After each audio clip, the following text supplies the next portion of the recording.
How are you feeling today?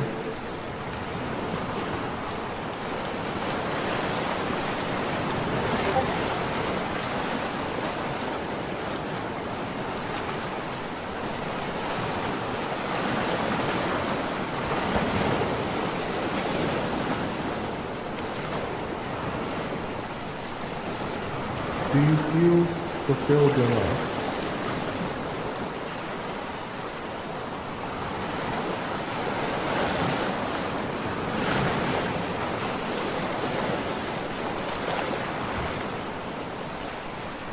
The show will begin in 4 minutes. Are you ready?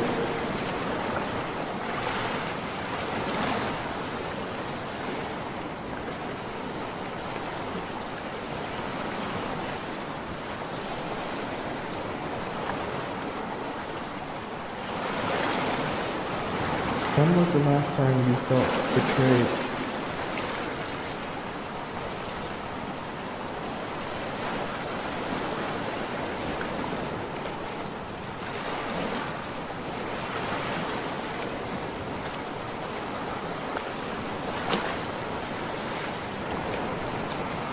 When was the last time you felt loved?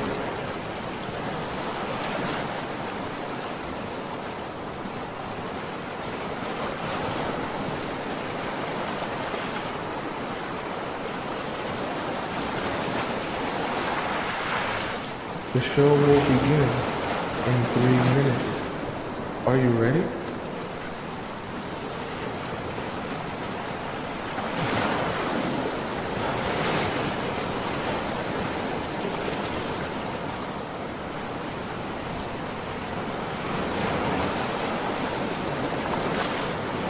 What did it feel like to be in love?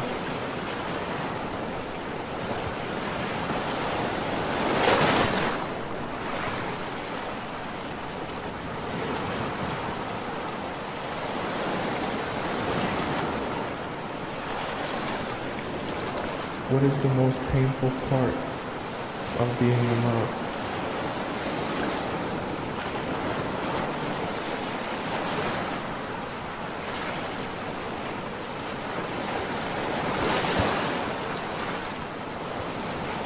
The show will begin in 2 minutes. Are you ready?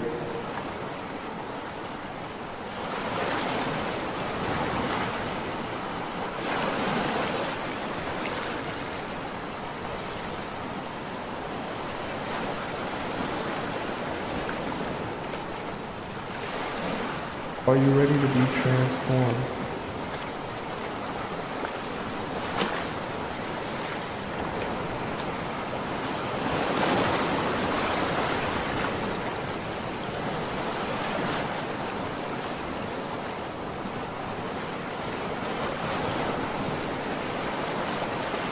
Are you ready to make a change?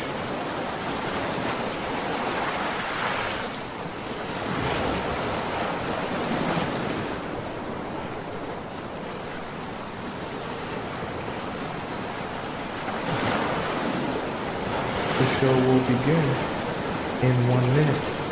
I hope you're ready.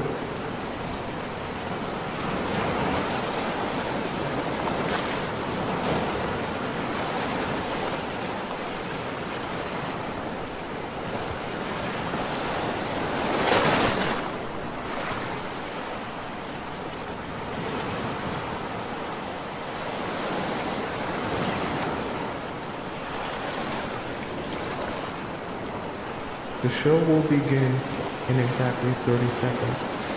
Get ready.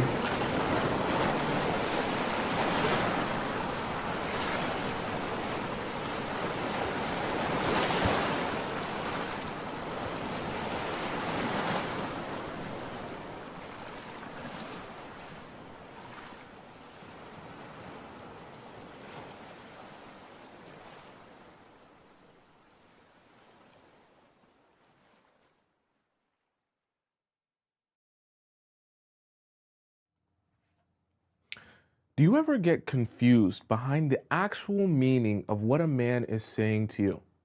Well, what if I told you men can say things in a way that is hard to understand unless you're a man?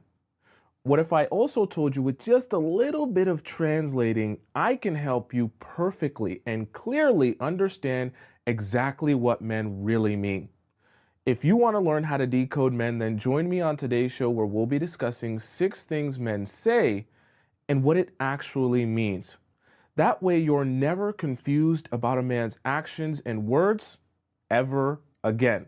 Welcome to the Players Club. If you're paying attention to me and everyone else in the live stream, please say here present so that I know you're here present and actively participating. How are all of you beautiful people doing here today on this Tuesday afternoon? So good to see you. Want to see who's here in the chat. I'm early today.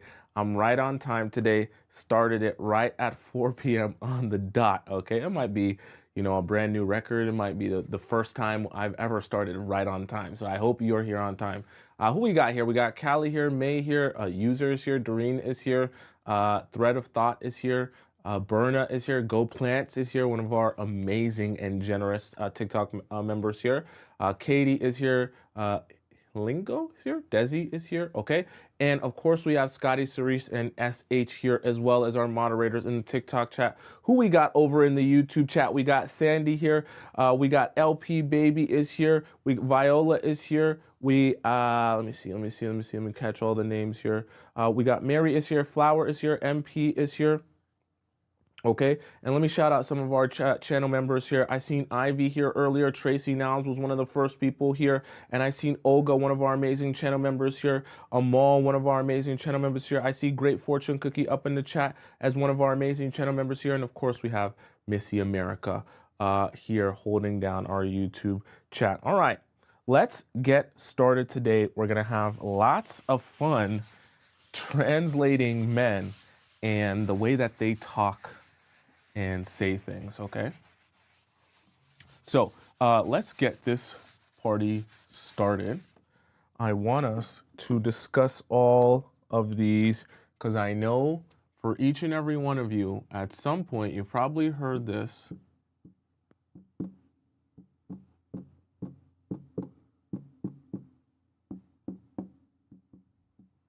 from a guy, okay? So we're going to discuss all of this here. So first things first, one of the most painful things to hear from a man is she's just a friend. Now, we're going to kind of break down a little bit of a visual. Okay, now this one's going to be really, really quick because I have multiple things to draw for you here. And we really need to, I want to make sure you're understanding as much as possible, okay?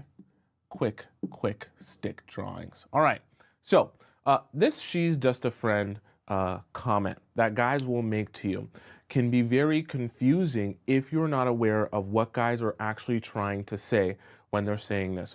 What I want to kind of explain to you is a little bit of the psychology of men and how they work. So when you're thinking of a man's connection to a woman, and he's telling you that this woman in his life is just a friend, meaning that this connection here is completely platonic, right? When you're naive or when you're a little bit younger or you don't yet understand how men operate or the reason they'll say certain things, this might actually seem genuine to you because you're thinking, well, what's wrong with having friends? The idea that this girl or in his life that he's talking to and spending time with is his friend is perfectly fine. If I don't see anything inappropriate, if I don't, see him cheating with her, if I don't notice anything that's super weird, then I'll just assume she is a platonic friend. But here is something that must be understood about guys. Whenever there's a woman in his life that is so close with him and so important in his everyday life that is not a family member, okay? Something is happening here that you need to realize. If this guy is investing in a woman on a consistent basis that is not one of his family members, not his mother's sister or cousin or something like that, it's because he has an attachment to that woman. Now, there's a couple of different reasons why he could have an attachment to that woman. Now, let's just break it down in this case in the general sense. Then I'm going to break it down a little bit more in depth for you. When a guy has an attachment to a woman to the point where you might be dating him and have questions about what is she in your life? Who is she to you? What does she mean to you? And his response to you is she's just a friend. She's never just a friend. What's actually happening is this woman in his life is so important to him that regardless of the fact that he's talking and speaking to you, he could even be dating you at the time. He does not want to let go of this connection in his life. See, he might pass it off as platonic because him and her have never slept together, but let me let you in on a little secret and a little translation for men. It is always romantic. Now, what do I mean by romantic? This can be the confusing part because when I say romantic, you might immediately get in your mind, oh my God, does that mean that he's been lying and that's actually his ex-girlfriend? No. And this is where we kind of have to draw out something very interesting about men and then explain it to you so that you can get an understanding of it. So we actually kind of talked about this yesterday. So you got investment down here.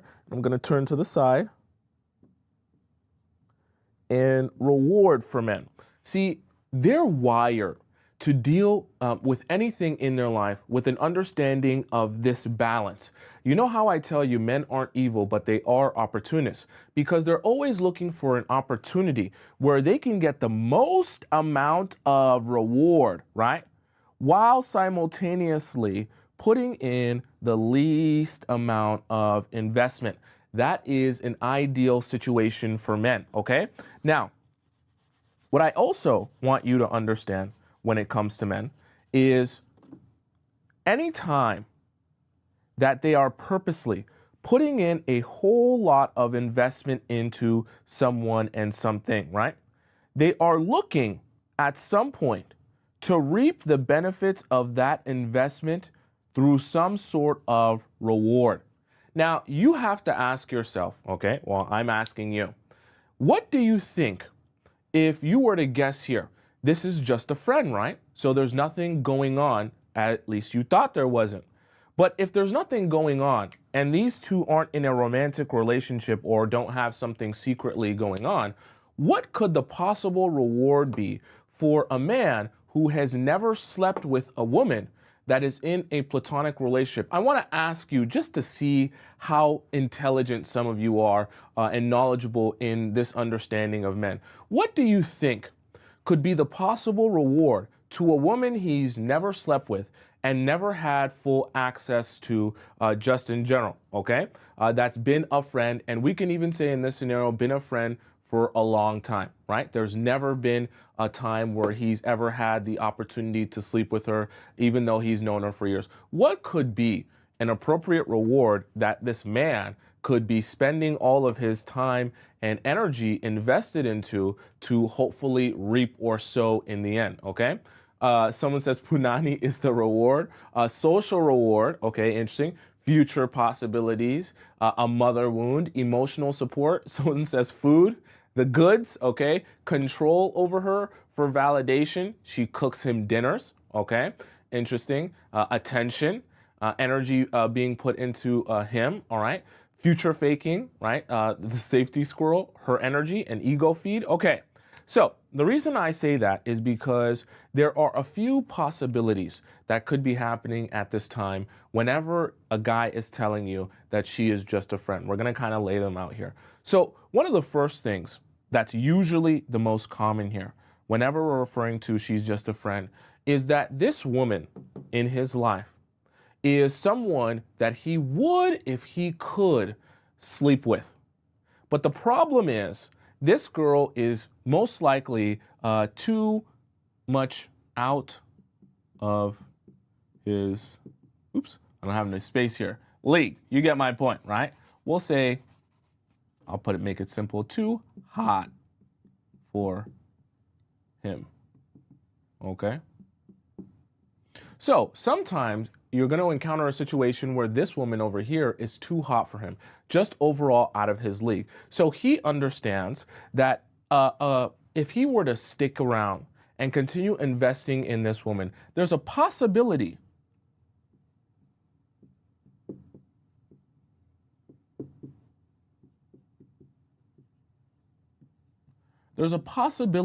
that if he sticks around long enough with this woman, making a friendship out of this situation and this woman that doesn't want to sleep with him, that's super hot, that he would love to sleep with, then maybe one day, as she's going through her own relationships, as she's, getting her heart broken by other men, maybe one day she'll be a nice shoulder to cry on, right? Or sorry, he'll be a nice shoulder to cry on, that she'll come to him because remember, they're friends, right? They're really close friends. And in the process of him being a nice shoulder for her to cry on, maybe one day she'll look at him and realize that maybe he's the one that she should be with, right? Or maybe realize in that moment of weakness and vulnerability, she might give herself to him. And then he'll have an opportunity to sleep with the woman he would have never otherwise had an opportunity to sleep with. Now, the other possible thing that could happen is this woman is too hot for him and out of his league. However, his motive isn't just to sleep with her. His motive is I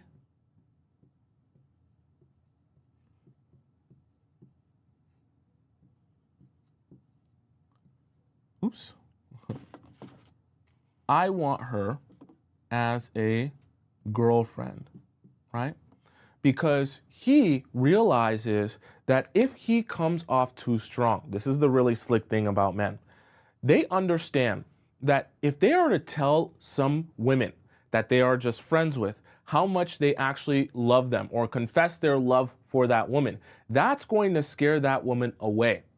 And they're going to lose their ability to even be able to see her or spend time with her if they are to confess their love for her, because they know deep down she's probably not going to actually want me, and she's going to start feeling uncomfortable hanging out with me if she realizes how much I want her. And I don't want to ruin this friendship. I don't want to mess it up. I don't even want to mess up my opportunity to see her and spend time with her. So I'm just not going to say anything about my feelings about her. But all this time that she's dating other men and I'm advising her while she's dating these other men, I'm going to be advising her in ways that will continue to make her single. That way, hopefully, one day down the line, remember, guys aren't doing things for no reason, so they're investing for a potential reward. Down the line, one day, she'll realize that all those guys who have been playing her and taking her for granted are not the guy she actually wants, and the guy she wants to be in a relationship is actually me. Tell me in the chat, have you ever had a male friend of yours that you thought was a friend randomly one day confess his love for you? And you were shocked because you were like, whoa, whoa, whoa, whoa, I thought we were just doing a thing where we're actually just cool and vibing. I was here and I was vibing and I thought everything was cool. Why are you confessing your love to me? This is very weird for me. I did not expect this, okay? How many of you had that happen to me? I see a lot of you in the chat saying yes, okay? So it's happening for a reason. It's not a random occurrence if a lot of you are experiencing the same thing. See, I always try to remind you, guys aren't evil, they are opportunists, and they're always looking for an opportunity, and they're never investing their energy and their time into things that they don't see some sort of reward or benefit in. So I say that to say this is usually what is happening at the time. Now, in a lesser sense, right, you might say, okay, well, not all the time is the guy the one that likes the girl. And sometimes the girl is the one that likes him back. In some of these cases where the girl likes him back, you might be asking, wait, why doesn't he just actually end up in a relationship with her? Why does he waste my time by having this girl that he calls just a friend, but he won't let go of this relationship? See, there's a couple smaller points that maybe you haven't heard or thought about before. See, for a guy who's in a situation that has a girl that is ready and hot and ready for him like Little Caesar's Pizza to be with him at any time, see, this is easy attention. And some of you mentioned it in the chat as well. It's also an easy, got a better eraser now. It's also an easy ego boost. And why might a guy care so much about attention or an ego boost? See, I always talk to you all about confidence and how important confidence is when dating. Because when you're dating people or you're looking for people that you are going to find attractive to eventually date, one of the main things that you're spotting in other human beings is their either lack of confidence or their abundance of confidence. Because if they have a lot of confidence, it communicates to you that you definitely have value and you believe in your value, which is why you're so confident. For men, it's very similar. When they walk around with confidence, it makes you feel like, wow, I'm really attracted to you and your personality, because your confidence makes me feel good and makes me feel able to believe in the fact that you have value as a man. So you have to understand, if I'm a man and I have a woman in my life that is just a friend, and I don't really necessarily like her enough to date her, but she's always willing to stick around and be there for me whenever I need. Now I have a source, okay? And this is going to sound very strange and spiritual. I have a source that will give me life and give me energy. Because when I go to this woman that's just a friend, I can always extract from her the feeling of being the man again. Because remember, in a scenario in which this girl wants me and I'm just keeping her around for fun, right, without actually committing myself to her, and she has little to no self-respect, now I get a source that I can go to anytime I feel bad about myself. I get a source that I can go to anytime I want to jackrabbit myself inside of something. Instead of, actually jacking or wanking myself off, I can go to her, get easy access to her. I can also go to her to talk about my problems anytime I have problems, and then she will make me feel good about myself. She'll tell me how amazing I am. She'll tell me how awesome I am. She'll tell me how sexy I am and how lucky any woman would be to be in a relationship with me. You want to know what that's going to do for me? I'm going to be able to take that energy that she's going to input in me, that confidence that she's going to bestow upon me, and then I'm going to be able to take that confidence and go out and talk to new women.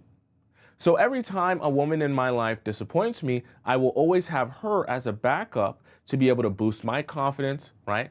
To get some attention, feel good about myself, and then take that confidence that she gives me and go and talk to some other women, okay?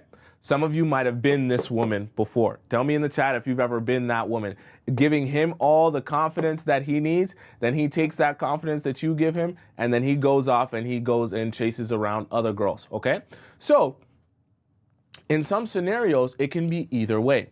It can be she's just a friend in the sense that I actually secretly want her and want to be with her, but I'm just waiting for my turn. Or it can be she's just a friend that I don't want to let go of this person because I want her to be available to me so that I can continue receiving life from her, taking that energy and that confidence that she gives me and living life. Because I don't want to be void of that confidence, because then I'll actually have to deal with situations. I won't have someone to fall back on, okay? So in other words, you can also call this a version of a placeholder, because she could be just a friend in the sense that I don't want to let go of my placeholder.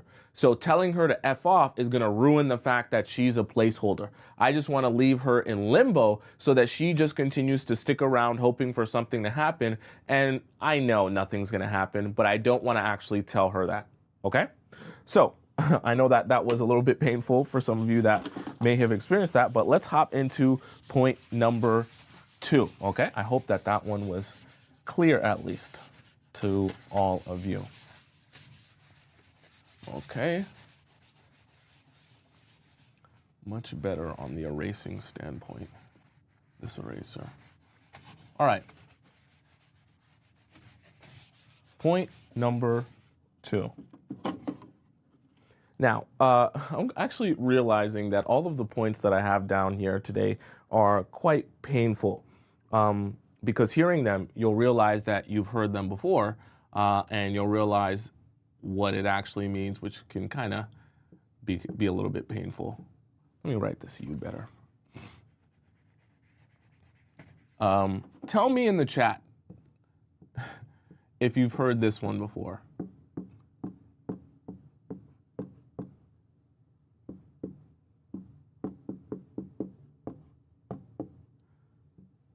This is one that I know that can be quite confusing to a lot of you, all right?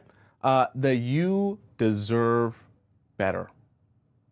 See, this can be a really, really tricky one because it actually kind of sounds like a compliment. But I'm going to explain to you why it's not a compliment.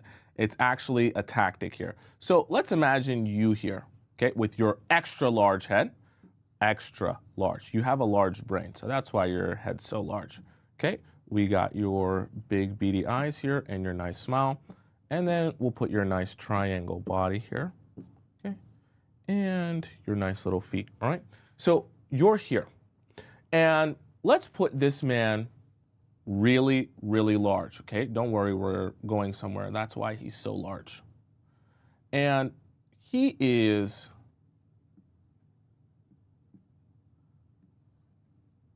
gonna be extra large today.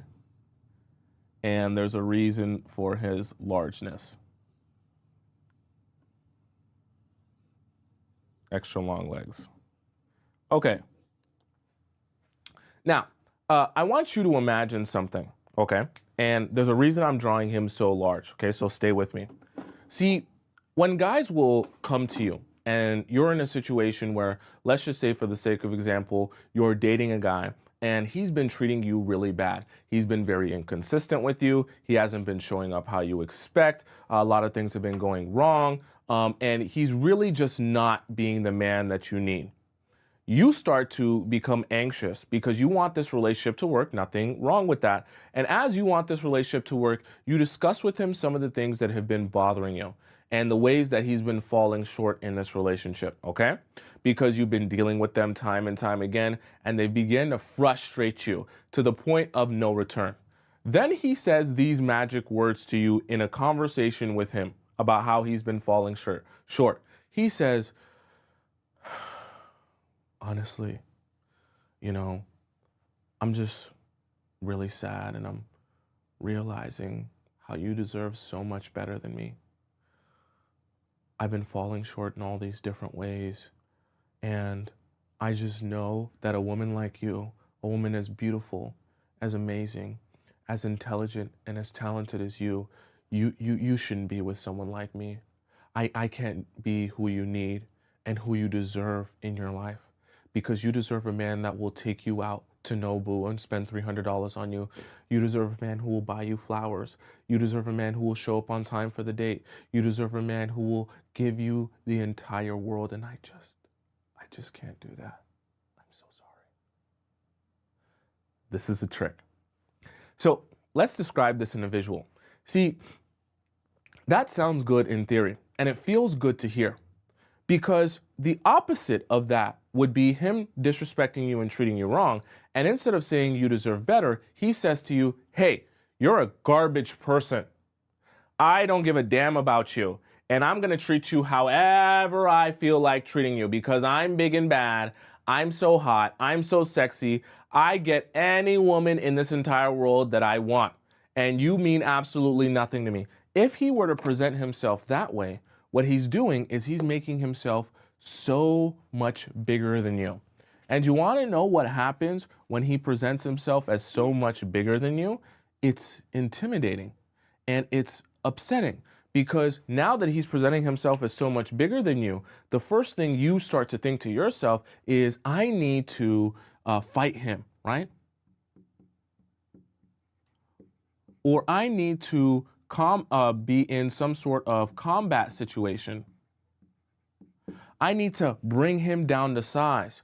I need to make him realize all the different ways that he is wrong.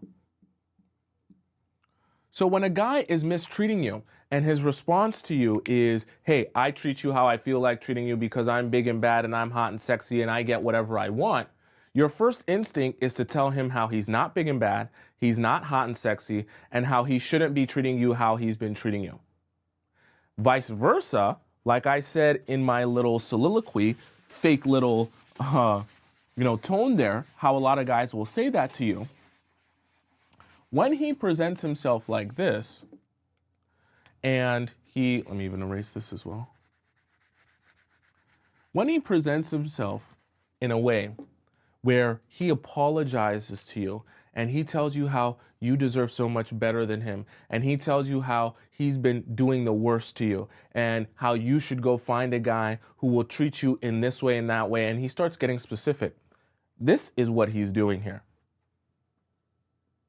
He's making himself look so small, right? As he's talking to you about how you deserve so much better. And you want to know what happens to you when he makes himself look this small? You say, oh, you poor little thing, right? I feel sorry for you. And then what you start to do, this is a very interesting psychological trick here. Now, all of a sudden, because you feel sorry for him, because he's painting a picture of himself so small, he's so useless, he realizes all the ways that he's been falling short. This is a trick because now you start to say things like, oh, well, you're not that bad. And you start to justify his behavior. But the craziest part is you're justifying his behavior to him. So you start to be inclined when he tells you all the ways he's fell short in this relationship and how small he is. You start to feel like the necessary response isn't to step on him more and crush him more and tell him more how horrible he is. You feel like the necessary response is to find the ways and the times in which he's been good to you. And this is really weird because now you've kind of done your own job of brainwashing yourself and convincing yourself that he's not so bad simply by him acknowledging all the ways he's been so bad. And see, the really, really, really smart men, they'll throw extra sauce on it. They'll over-exaggerate it. They'll say, oh, and remember the time where you said you wanted pasta and I got you fried rice instead of pasta? I'm just such a horrible person. And remember the time where, you paid for my meal and you got me a $20 McDonald's meal and I only gave you $19 back? I'm such a horrible person. And they'll exaggerate it and they'll add sauce to it, knowing that your response is going to be, it's not that big a deal. At least you paid me back. It's not that big a deal. At least you still got me food. And now you're the one making the excuses for him. And at the same time, you're also convincing yourself that maybe your treatment of me actually wasn't so bad.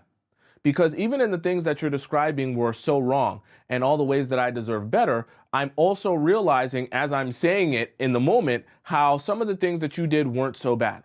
And because I'm in a place mentally and I'm in a state where I'm more inclined to think about things from the standpoint of, hey, maybe I don't want to step on you. I don't want to make this worse. I don't want to make you feel worse about yourself. You now start thinking, well, how can I uplift your spirit? Because they add the emotion with it and they add the sadness with it. Because now you see, oh, you're sad. Now you see, oh, you're remorseful. Now you hear him say all the ways that he's been mistreating you. And you start to feel like, well, now I can't still be angry or mad at you when you're the one acknowledging all the ways that you've mistreated me. But the trick is in the fact that he will present himself this small. Because you deserve better is not actually, it sounds very silly. And I'm telling you this as a man, I know it sounds very dumb. The purpose of you deserve better is not actually to state the reasons and why you deserve better. It's actually to manipulate you into continuing to mess with him and be with him in a way that makes you feel like you made your own decision. Because when you're in this position of him selling you on the you deserve better, you're more inclined to convince yourself that you don't deserve better, that he is just good enough and try and lift him up. But the trick is, now that you make the decision for yourself, you don't feel manipulated, but you actually have just been manipulated. But instead of him telling you what you should do or not do, you've convinced yourself that the best thing to do here is to lift his spirits up and to continue pushing along and being with him because he's not that bad a person. When in reality, your response should have been, I do deserve better, and then actually walked away. But the problem is, these guys are smart. They're not dumb. They present themselves in a way that goes against, or actually, I should say, works with your already existing natural nature, which is to be nurturing and to be forgiving as a woman in your feminine. So when he can make himself seem very small and non-intimidating and non-scary, you don't want to step on the already small person that is so scared and so sorry and so apologetic. That's your nature as a woman. It's very difficult for you to have a mean streak in you, especially when you see something so small and so innocent and so cute. But that is exactly the reason they say something like this, is to present themselves this way. That way you don't see them as a threat. That way you feel sorry and apologetic and sympathetic for them. That way you make a decision to be with them regardless of the fact that they have actually treated you so badly. Okay? It's like a catch-22. He explains to you all the ways he's treated you badly, and then you feel like it's not that bad anymore. Very, very, very interesting. Tell me in the chat, has this ever happened to you, where a guy has said this to you, and then all of a sudden you're like, oh, I don't really feel that bad about it anymore.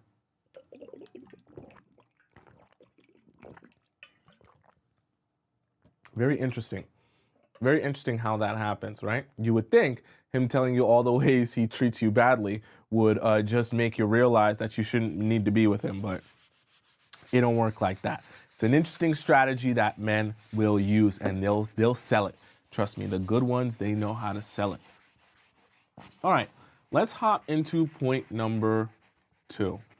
Or sorry, point number 3, I should say. Okay. All right. Man, these get worse and worse every single time. I don't know how to make these feel any better, because I know this one's going to hit you guys too. Okay. This sucks. This sucks.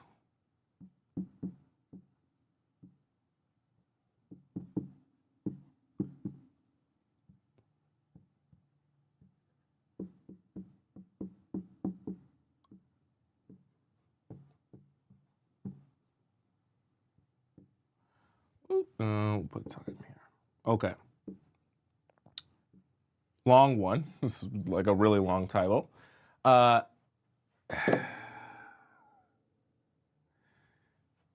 This is one of them ones that it pains me to explain this to you because I know it's something that you wanted to believe in, but I'm going to be real with you. It's never what you're anticipating. Okay. So number 3 is you're the right woman at the wrong time. Now, this is one of those things, it sounds so good in a story, in a fairy tale, for someone to say to you when you're going through such an emotional time. You and him have been going back and forth and been going through your ups and downs, and everything has been so tough, but you feel like he cares, and you know that you care, and you feel like you guys should be together, but you feel like there's some outside force stopping the two of you from finally being together, as if you're actually living in a fairy tale. You're not. Let me explain this to you in a visual so you can understand this. Okay, so you have your birth here, and then you're going to have death here, okay, for the man, right?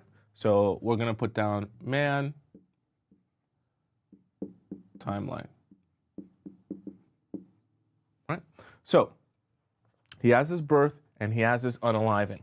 Let's say in between the birth and the unaliving, his absolute perfect time to be in a relationship and to be with the right woman and find the right woman, when he has all the things that he needs. He's rich, he's handsome, he's successful, he's got resources, he's got a fast car, he's got nice washes, and he can take care of you. That point in his life, let's just say, is 35 years old, okay? And that would be the absolute perfect place where he has all of the resources, like I said, rich, right? And he's got money. Oops, I said rich and money, all the things, right? He's smarter. He's wise, all the good stuff, right? That's the perfect time for him. But unfortunately, so sad, he didn't meet you when he was 35, the perfect time for him. He met you in his life when he was 25. And at 25, he was still very dumb. Okay? So sad. So sad.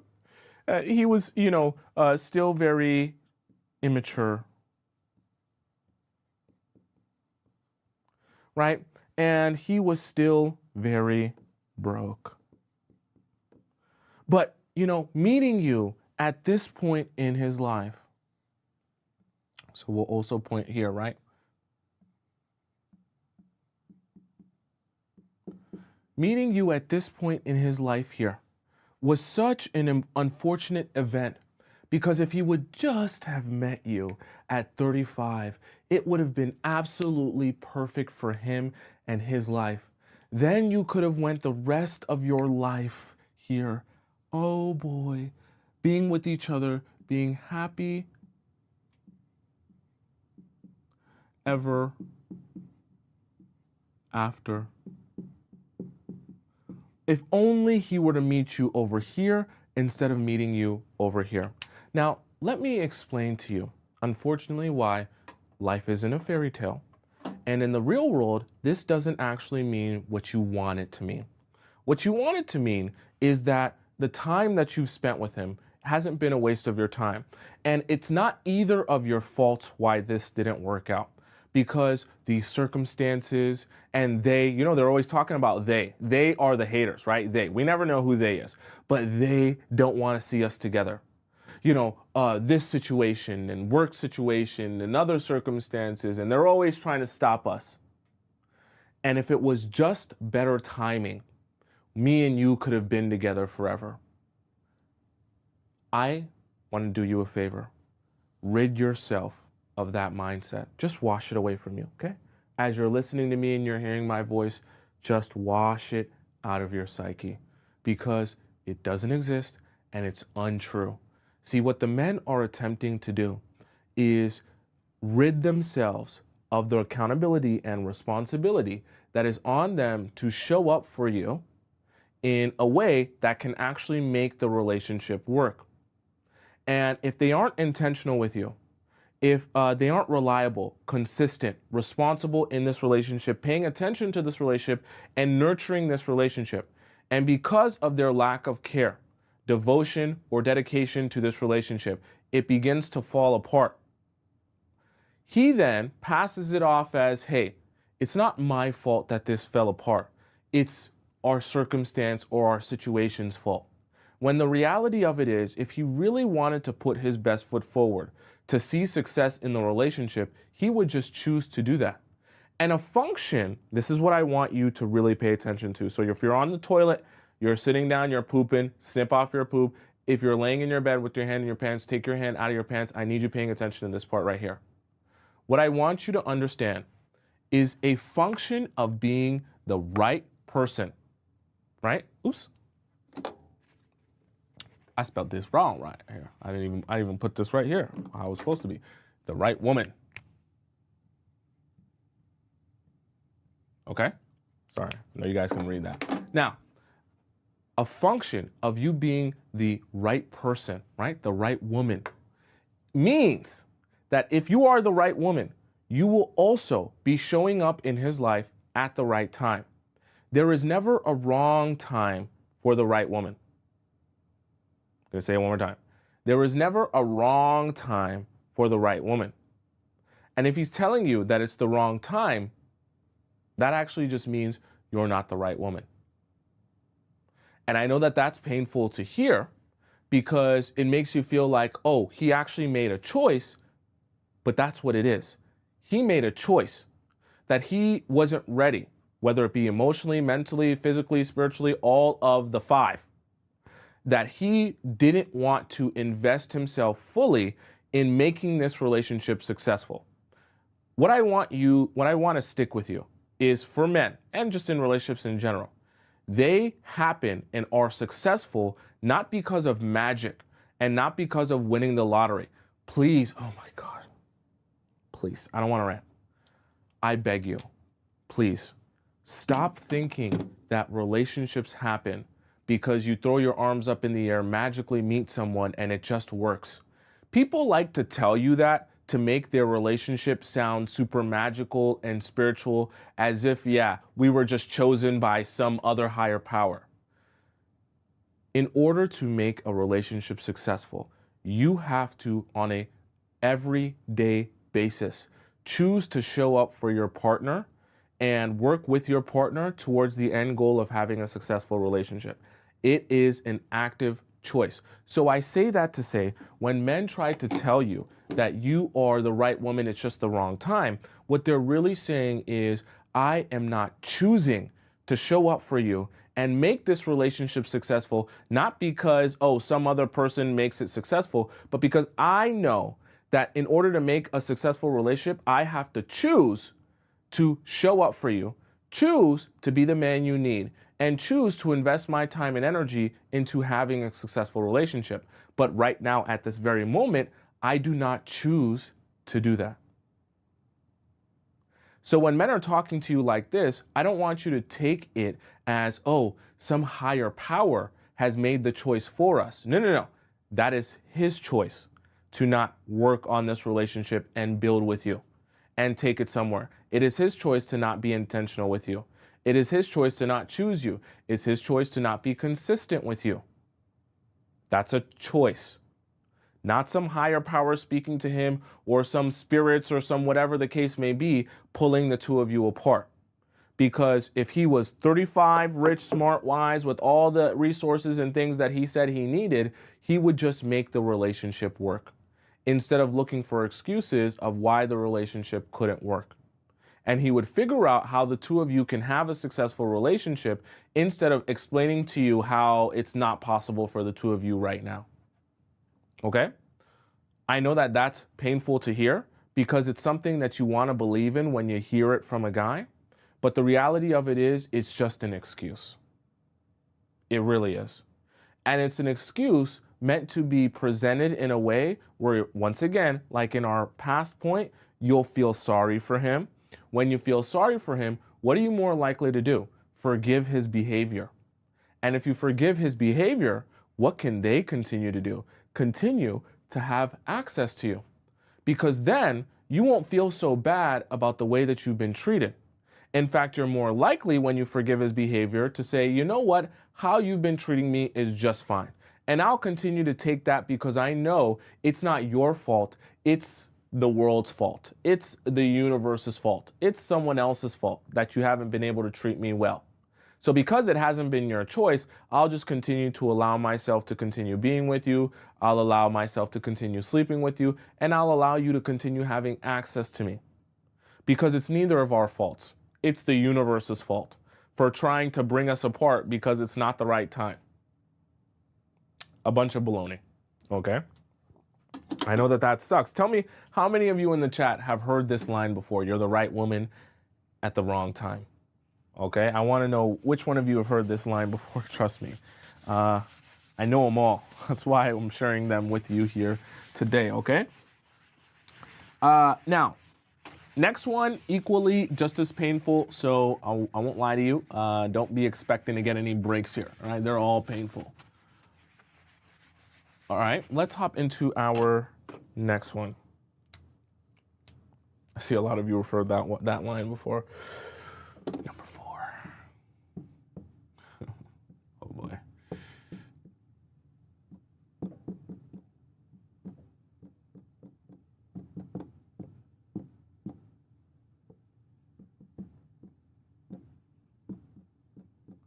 Okay. I really hate this one. I'm not going to lie to you. So I'm going to try not to freak out when I explain this. I just hate it in general.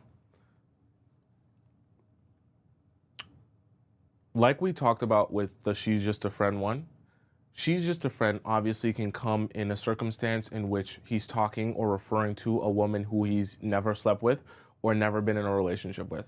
Now, on the opposite side of the spectrum, this, friendship umbrella. Underneath this friendship umbrella can also fall the last ex or past relationship. I really hate this. I really hate this because I hate when people try to say this to me, all right? So obviously, each man is going to have his own different attachments, okay?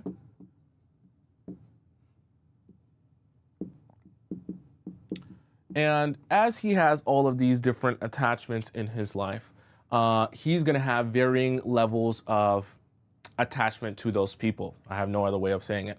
So let's just say, right, there are people in his life that he loves, right?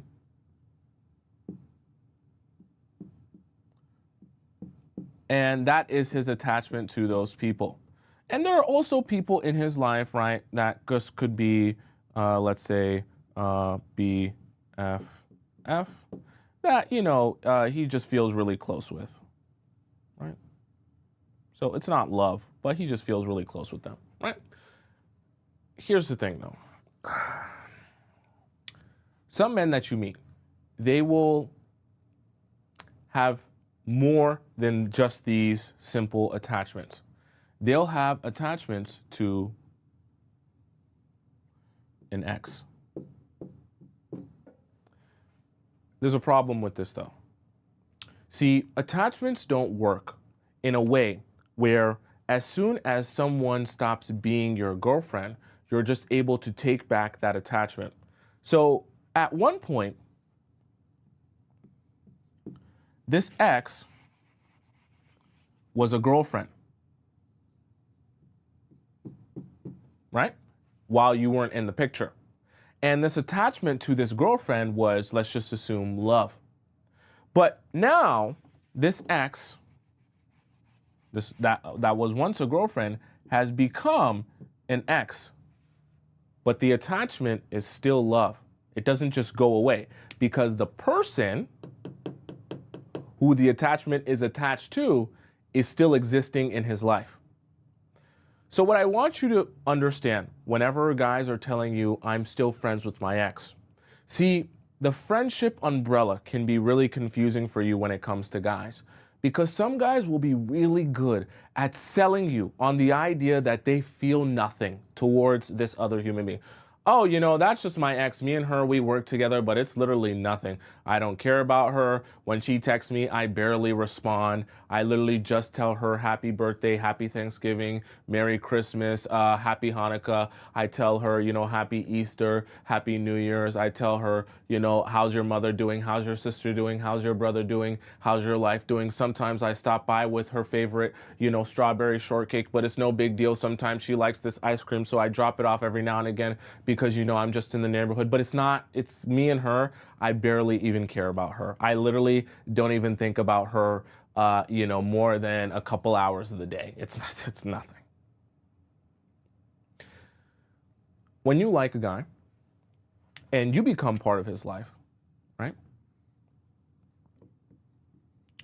You want to believe that his attachment to you is also love. But you want to believe that this is exclusive to you, right? But the reality of it is, whenever he's talking about being friends with an ex, the idea that you're the only person in his life that he has this love attachment to that's not one of his family members is just untrue. Just no other way for me to break it down for you. Do not convince yourself otherwise. Don't try to lie to yourself. Don't try to beat around the bush. Don't try to come up with some sort of justification. Anytime, remember what I told you at the beginning of the show. Guys do not invest in things or people for no reason, unless they're trying to reap some sort of reward from it.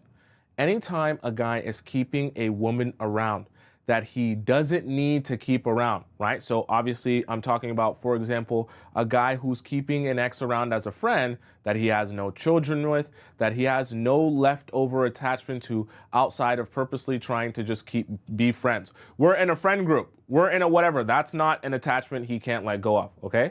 So guys are going to invest in women, right? And invest in people if they see some sort of reward there. And in this case, when he's keeping an ex as a friend, it's to take advantage of this friendship. What does taking advantage of a friendship with an ex look like? Easy access to be able to sleep with someone who you already have chemistry with, who you already have history with, that you don't want to let go of, right?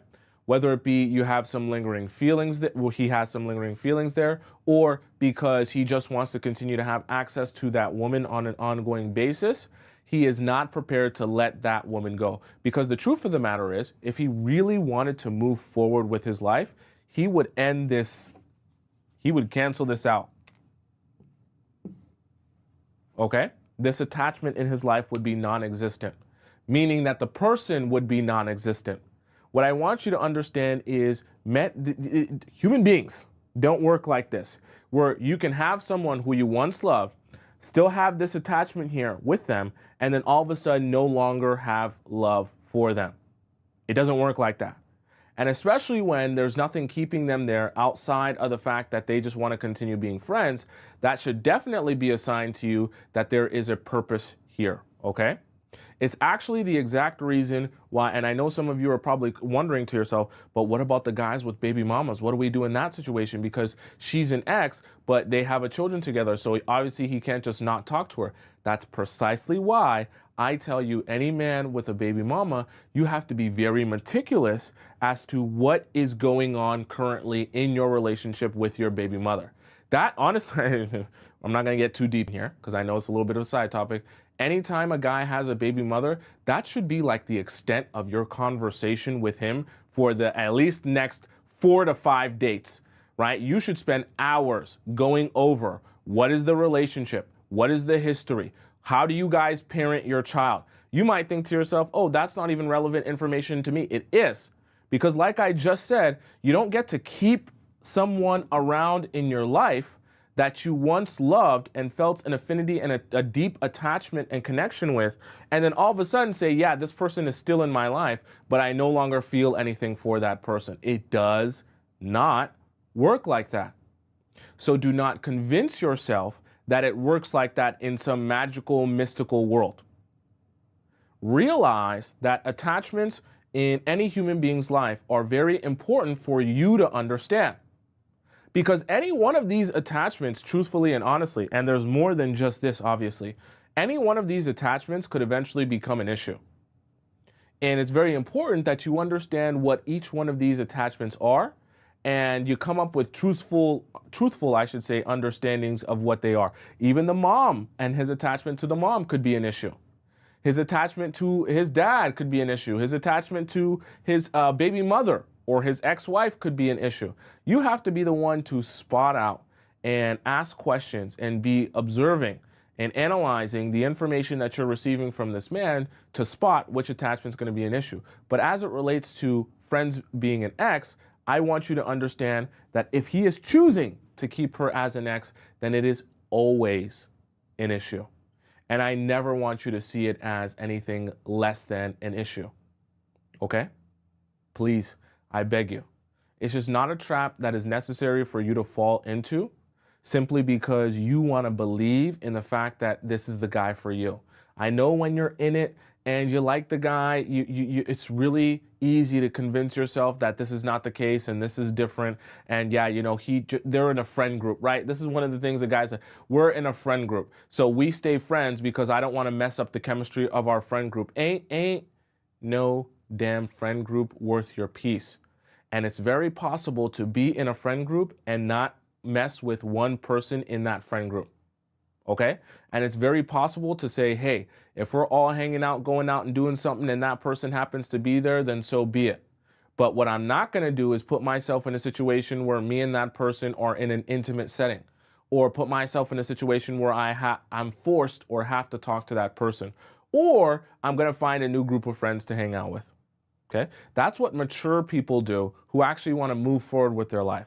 People who want to keep their attachments alive for whatever the reason, and we know the reason when it comes to guys, will always find an excuse that's very, very convenient of why this is an attachment they can't just let go of.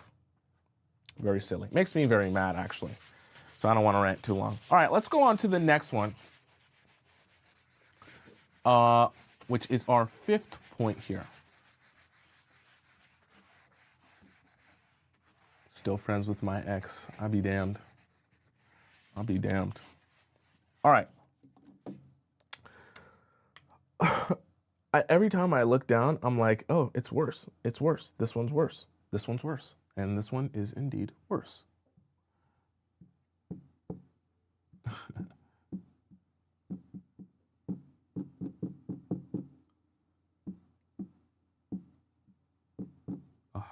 Some of you guys are going to hate this one. All right. Boy, boy, oh boy. I don't like labels. Something that you may or may not have heard from a guy before.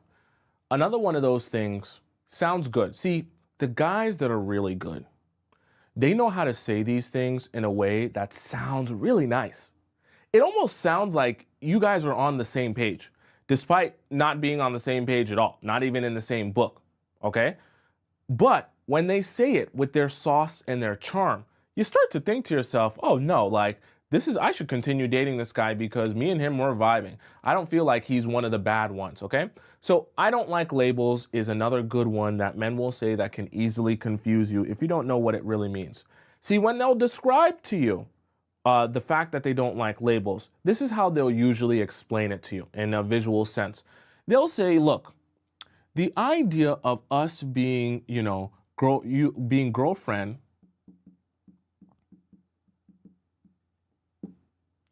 and boyfriend, that title, girlfriend and boyfriend, that puts our relationship in a box.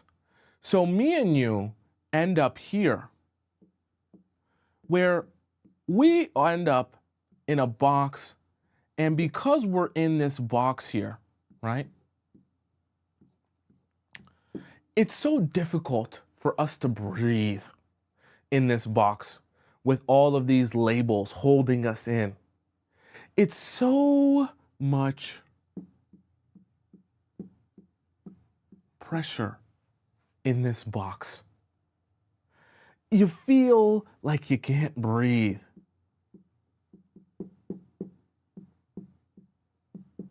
You can't breathe because of how much pressure is here. When we put this label on it, it doesn't allow us to get to know each other. It doesn't allow us to spend time with each other and vibe and see how we feel about each other. When we label it, it just becomes so much more complicated. Don't you want something so much more simple? Don't you want something so much more freeing? Don't you want something that'll make you feel so much better and less claustrophobic than a situation where we put our relationship in this small, tiny box? It's such a tiny box, you can barely even see it. So tiny. Then they'll say to you, I've got a bright idea. Why don't we instead, because I don't like labels, instead of us making the mistake, because it's a mistake and I want our relationship to work out. See, that's how they're slick. They'll tell you, I want our relationship to work out. Don't you want our relationship to work out? Instead of us making the mistake of putting our relationship in this box with so much pressure, we can't even breathe. Let's put our relationship out here somewhere and we'll make it undefined.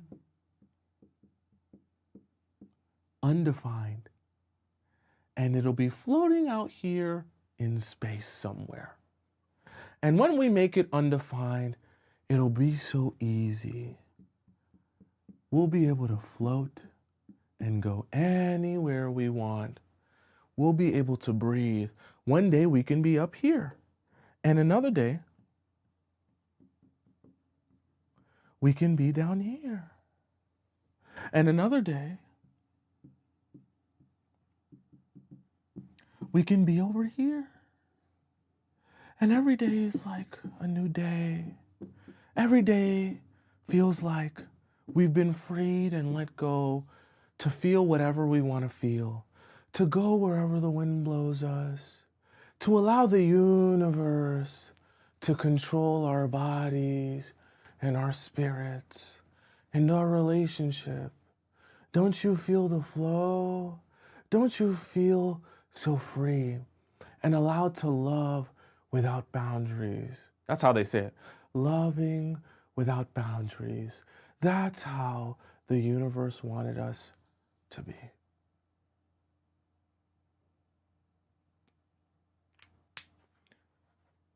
It's a load of baloney. Okay? It's lies. What he's attempting to do here is convince you that he wants the same thing as you. But the way to get to that destination of you guys having a successful relationship isn't to be intentional, isn't to make things defined and make things clear. Remember, I tell you, clarity is the enemy of men who want to use you and take advantage of you. They'll tell you, hey, that clarity, all of that other stuff, it's too much pressure. This undefined stuff is the way better way to go if we want success in our relationship, but it's actually a lie. It's the complete opposite, in fact, but you won't realize that because of the way they'll say it and the way they'll sell you on it. Because they'll sell you on the idea that the way to get to your destination of being in a great relationship is by allowing it to flow wherever. But the reality of it is, when you allow it to flow wherever, it only ends up flowing absolutely nowhere. At least nowhere that you want it to flow. Because when it flows, wherever the wind blows, there is no direction, there is no clarity, and there is no end goal or destination. And because there's no clarity or direction, every single day you wake up more and more and more confused. And as time goes on, you start asking yourself, well, why am I here investing my time and energy into this man? And as you start asking yourself that question, why you're investing your time and energy into this man, despite not knowing where it's going to go, you start to look towards him for answers on what you two are doing here, investing your time and energy. But the thing about it is, he has an answer of why he's investing his time and energy: to sleep with you, or use you, or get girlfriend treatment from you. That's his answer of why he's investing his time and energy. You're the only person who's confused and without clarity. So the irony of the undefined relationship is it's very defined for him, what he's receiving out of this situation. Girlfriend treatment, to be able to sleep with you, to be able to get access to you, to be able to make himself happy and satisfied. But it's pretty unclear for you what you're getting out of this relationship, especially considering at any time he could just wake up and say, yeah, I want to go do something else. I want to go be with someone else. I have a new girlfriend and I don't want to talk to you anymore, right? That's confusing for you because you have no clarity, there's no structure, you have no understanding of what the expectations or the standards are. But he's getting exactly what he needs. But unfortunately, the guys are never in the business of telling you that. And I know in a perfect world, you would love to have men just be honest with you about what they feel and exactly what they want. The problem is they're just never going to do that. Okay? I don't make the rules. I can explain them to you though. And this is one of them.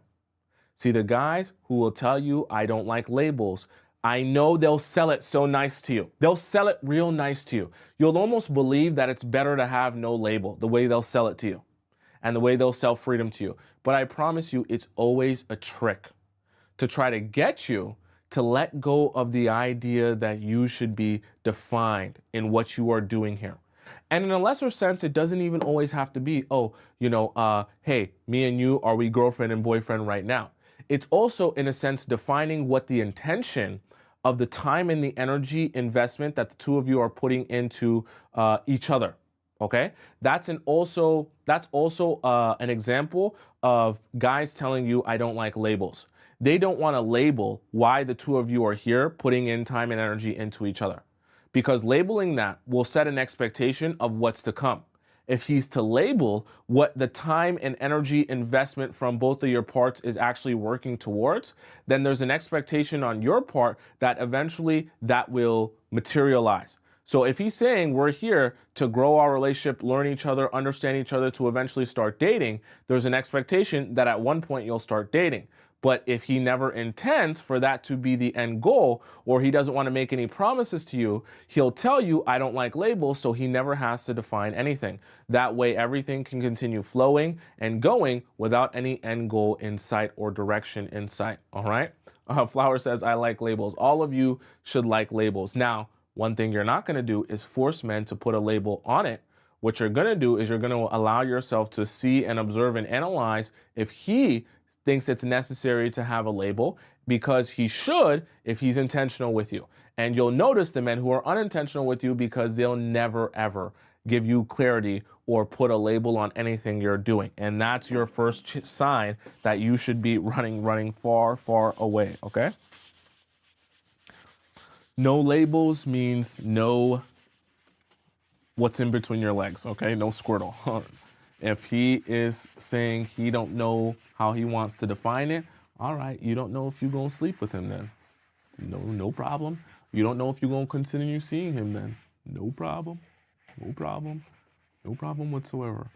All right, let's hop into number 6. Now, for those of you who are more seasoned,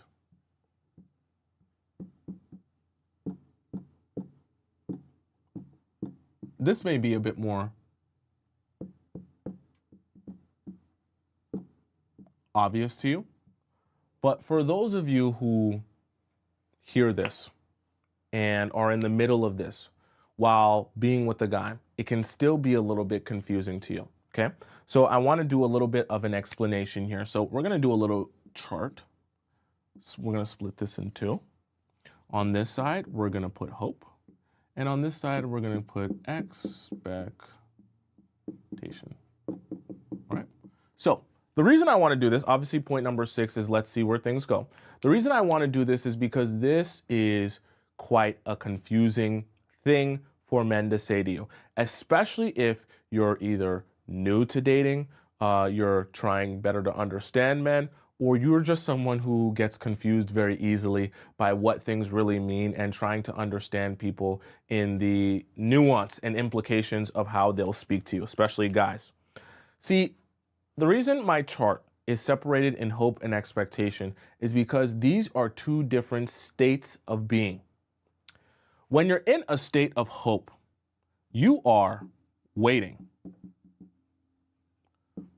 for something. Now, what does that really mean? When you're waiting for something, you have no action to take, okay? So I'll even write that here, right? You're taking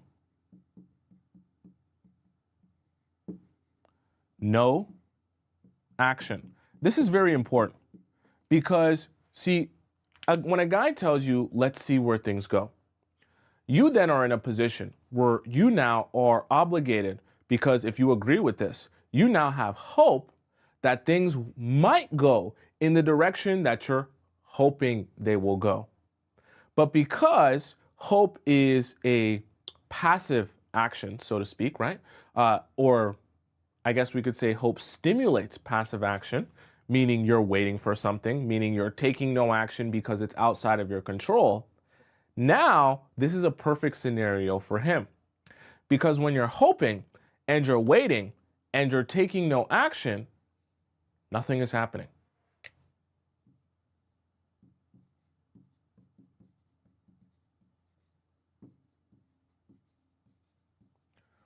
Nothing happens unless someone outside you chooses to make something happen and take some action. And see, here's the thing about waiting.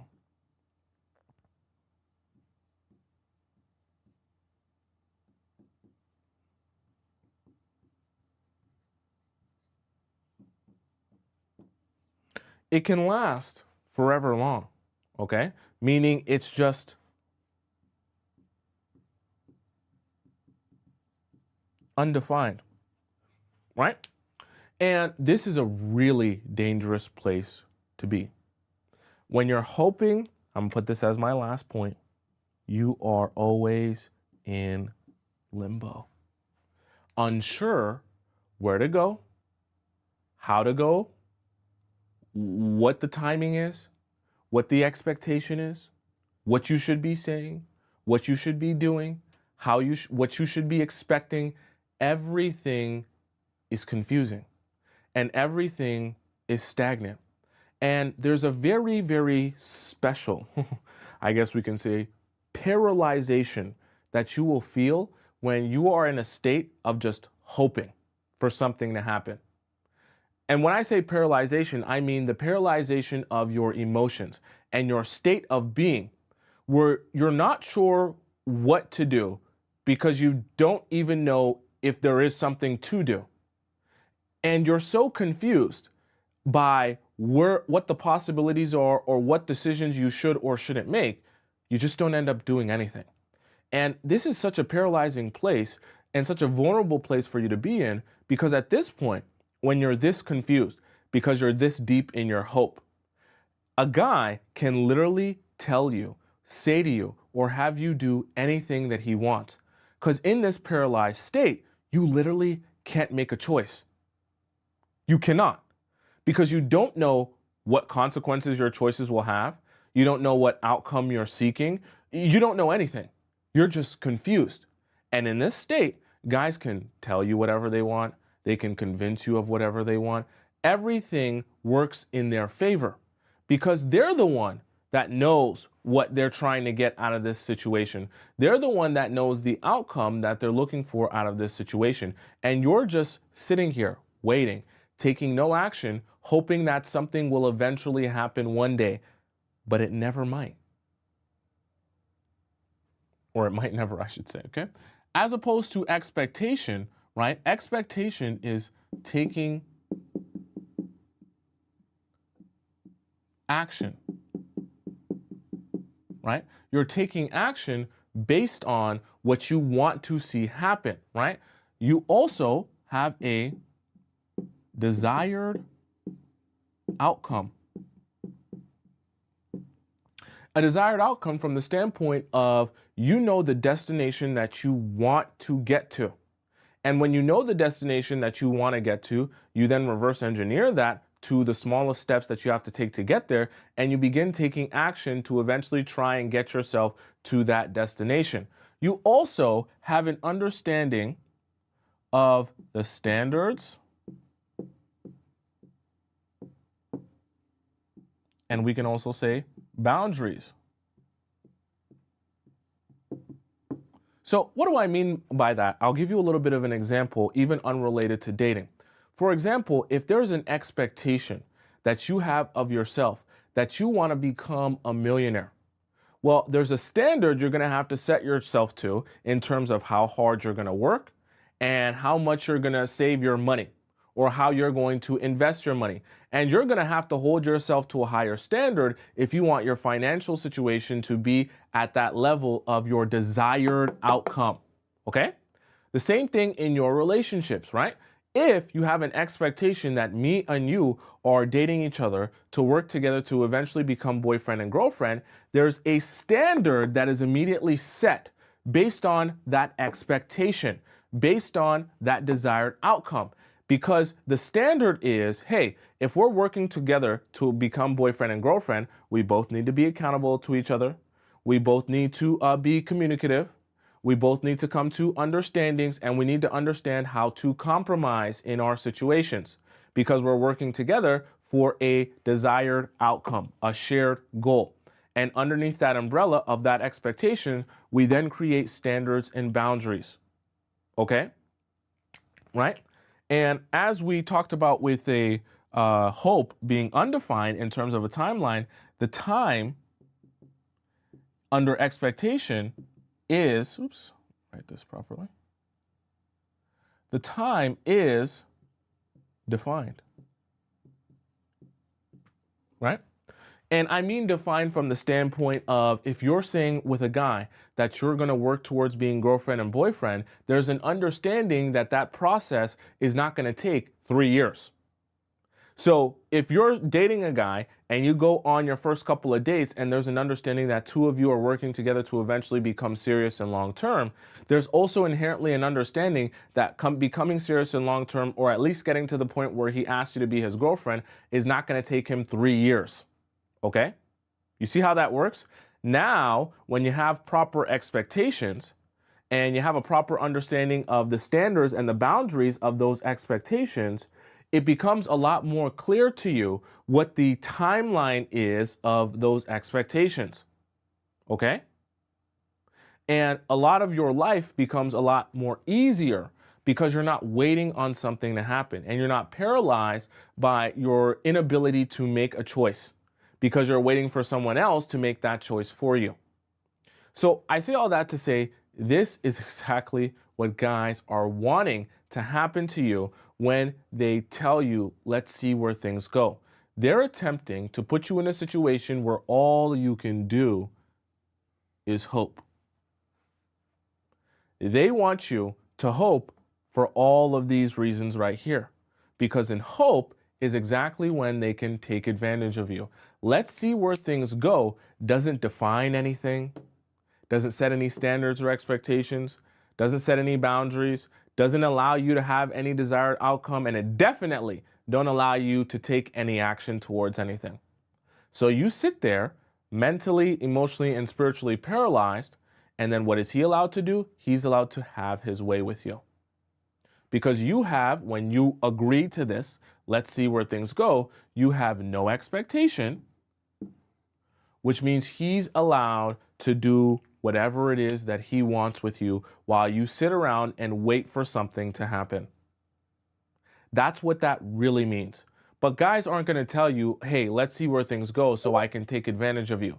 They're going to tell you, let's see where things go so that you can feel like maybe something in the future might happen, but also he gets to spread this out for as long as he possibly can while you're waiting and waiting and waiting. But because the timeline is undefined, you're constantly waiting and maybe thinking that the next day will be your day. It's the worst part of hope and the most painful part of hope. But guys aren't concerned with your well-being when they tell you this.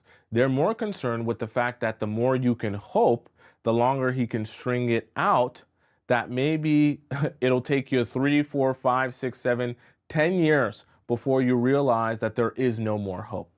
And even then you might still be hoping.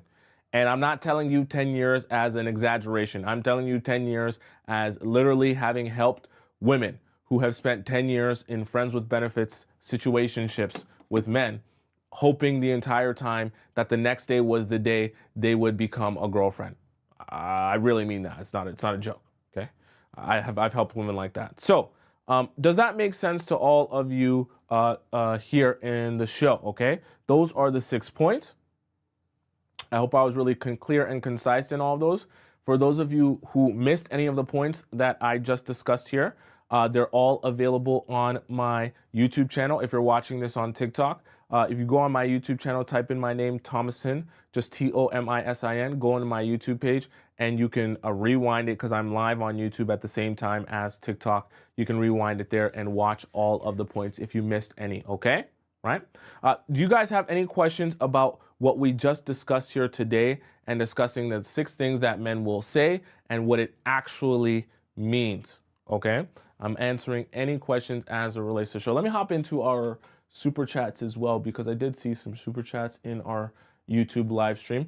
T donates €10. She says, thank you so much, Teacher Thompson, for this interesting class with so much it was so eye-opening today. Thank you, T, for your donation of €10. I appreciate you, and I'm glad this was eye-opening, maybe painful for some of you, because I'm sure some of you have heard some of these sayings from men before, and it's confused you, but I'm here to tell you that it is very, very, very true, okay? PH says, oh, there are plenty of ways women can be toxic and downright dangerous. Well, of course. I mean, of course. We all have our own individual ways of being toxic. This one just happens to be focused on the men, all right? Jazz says, even if he asks you, let me scroll up. Let me scroll up here. Let me see if I could scroll up. I wanted to read what Jazz said here. She says, even if he asks you to be his girlfriend, it still doesn't mean anything. He can leave you whenever he wants. Of course. I don't ever want you guys to think that the girlfriend just, is the be all and end all. But obviously, him asking you to be his girlfriend puts you in a different stage in the relationship. And hopefully, at that point, you can be building off of his desire to continue building with you. Instead of being frustrated, not knowing if he even wants to be serious with you or take this relationship seriously. Kayla donates $10 in the YouTube chat. She says, thank you so much for exposing these tactics men use on us. Thank you for your donation. And anytime, I appreciate being here for you all. Okay. Princey says, how long should the talking stage last? That really depends on your situation. I know that that's not the answer you want to hear, but the reality of it is you could be talking to someone for 9 months, and in that 9 months, you only see them twice or 3 times. So expecting that that guy will make you his girlfriend after talking to him for 9 months, but only seeing him 3 times is a bit unfair. Now, you could be talking to someone for 4 months and see them every day. That's going to be a whole different level of, of a situation, of a relationship, a whole different level of depth in that relationship, in which case that situation could be different, right? Oh, by the way, for those of you who are watching the show now, whether it be you're watching it on TikTok or YouTube, and you're like thinking to yourself, yeah, I have a situation and I have a question for you, but you're either missing it on the show or, it's really long and very detailed. Don't worry. I have a 24/7 hotline where you can send in your questions to me and I answer them and you get to send them in detail. So if you're on TikTok, go to the link in my bio. But if you're on YouTube, go in my description, click where it says private relationship advice, and then you can send in a message to me via text. Type out as much as you want to type out. There's no character limit. And then when you send it in to me, I respond back to you with a voice message, usually 8 to 10 minutes long, analyzing your situation and then telling you my version of advice and how you should go about it. And also my perspective, if you're just looking for perspective in terms of what the guy might be thinking or why he might have done that, okay? So that link is available in my TikTok bio. It's also available in my YouTube description if you want to ask me a question and put it in detail so that I answer it there, okay? We're also having our Discord time at the end of the show where I also answer questions live on the show. So you can drop your question in our Discord as well if you don't mind me answering it live on the show.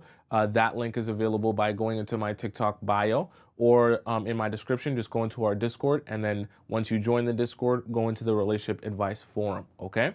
Right? Ivy says yappers give themselves away. I agree. When you yap too much on a date, you give yourself away and you don't get to gather great information, right? Tickety says, now I get why I am mad at him for no reason. We say mad at him for no reason. Now I know why I get mad at him for no reason. Oh, okay, interesting, right? Godly says, why do they have no conscience and waste fertile years on purpose? This is going to sound mean, but it's not really about you in the sense of like they're looking at you and saying, oh, I want to waste her time. What they're looking at you and saying is, wow, she would be such a great opportunity for me.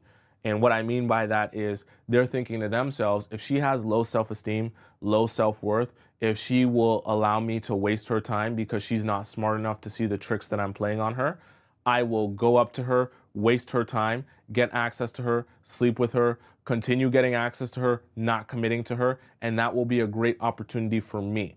I know it sounds super horrible, but they're not thinking about you. They're thinking about how you can serve them, which is why they come to you and then they waste your time if you allow them to waste your time. So the answer really for you, if you want to prevent that, is learning the tricks of the trade, learning how they'll try and take advantage of you, the things they'll say to try to coerce you or confuse you. And then like we do in the Players Club, bettering your understanding of men. And in the process of that, you're less likely to allow guys to waste your time because you're able to spot the guys who are wasting your time very, very easily, okay? That's the best and most efficient way to avoid being in that situation. Honestly and truthfully, if you're gonna rely on the world becoming a better place in which the men will stop taking advantage of women and stop wasting years of their life, then you're living in a dream world. Okay, I'll just be honest with you, because that day will never come. There's no amount of YouTubers, no amount of teachers, no amount of professors that will ever convince men to not be opportunists. As long as they can do very little and get a lot out of women, they will always choose to do that. They're never going to purposely come out and say, hey, I want to go and invest my most of my time and my energy and get little in return, right? They're always going to be thinking about doing little and getting a lot. So you have to be thinking about how to protect yourself, which is joining the Players Club, watching the show, growing in your understanding, and then you'll be able to better protect yourself. LP Baby says, my ex-boyfriend's ex-girlfriend, what did you say here? My ex-boyfriend's ex-girlfriend cheated on him, but he still managed to become best friends with her. Why be best friends with a cheater? That's insane. To be able to continue to be able to sleep with her, right? Or he might have still had feelings with her. It's the same thing, really. Just because someone gets cheated on, that doesn't mean that, once again, his feelings for her would disappear. And what if he could, he gets cheated on, but then he can still continue to sleep with her because she's a cheater, right? So think about it like this. If she's a cheater, he gets cheated on, but then now she's with another guy, but she'll still cheat with him. Now he gets to still have access to the same girl, but now he has the freedom to do what he wants.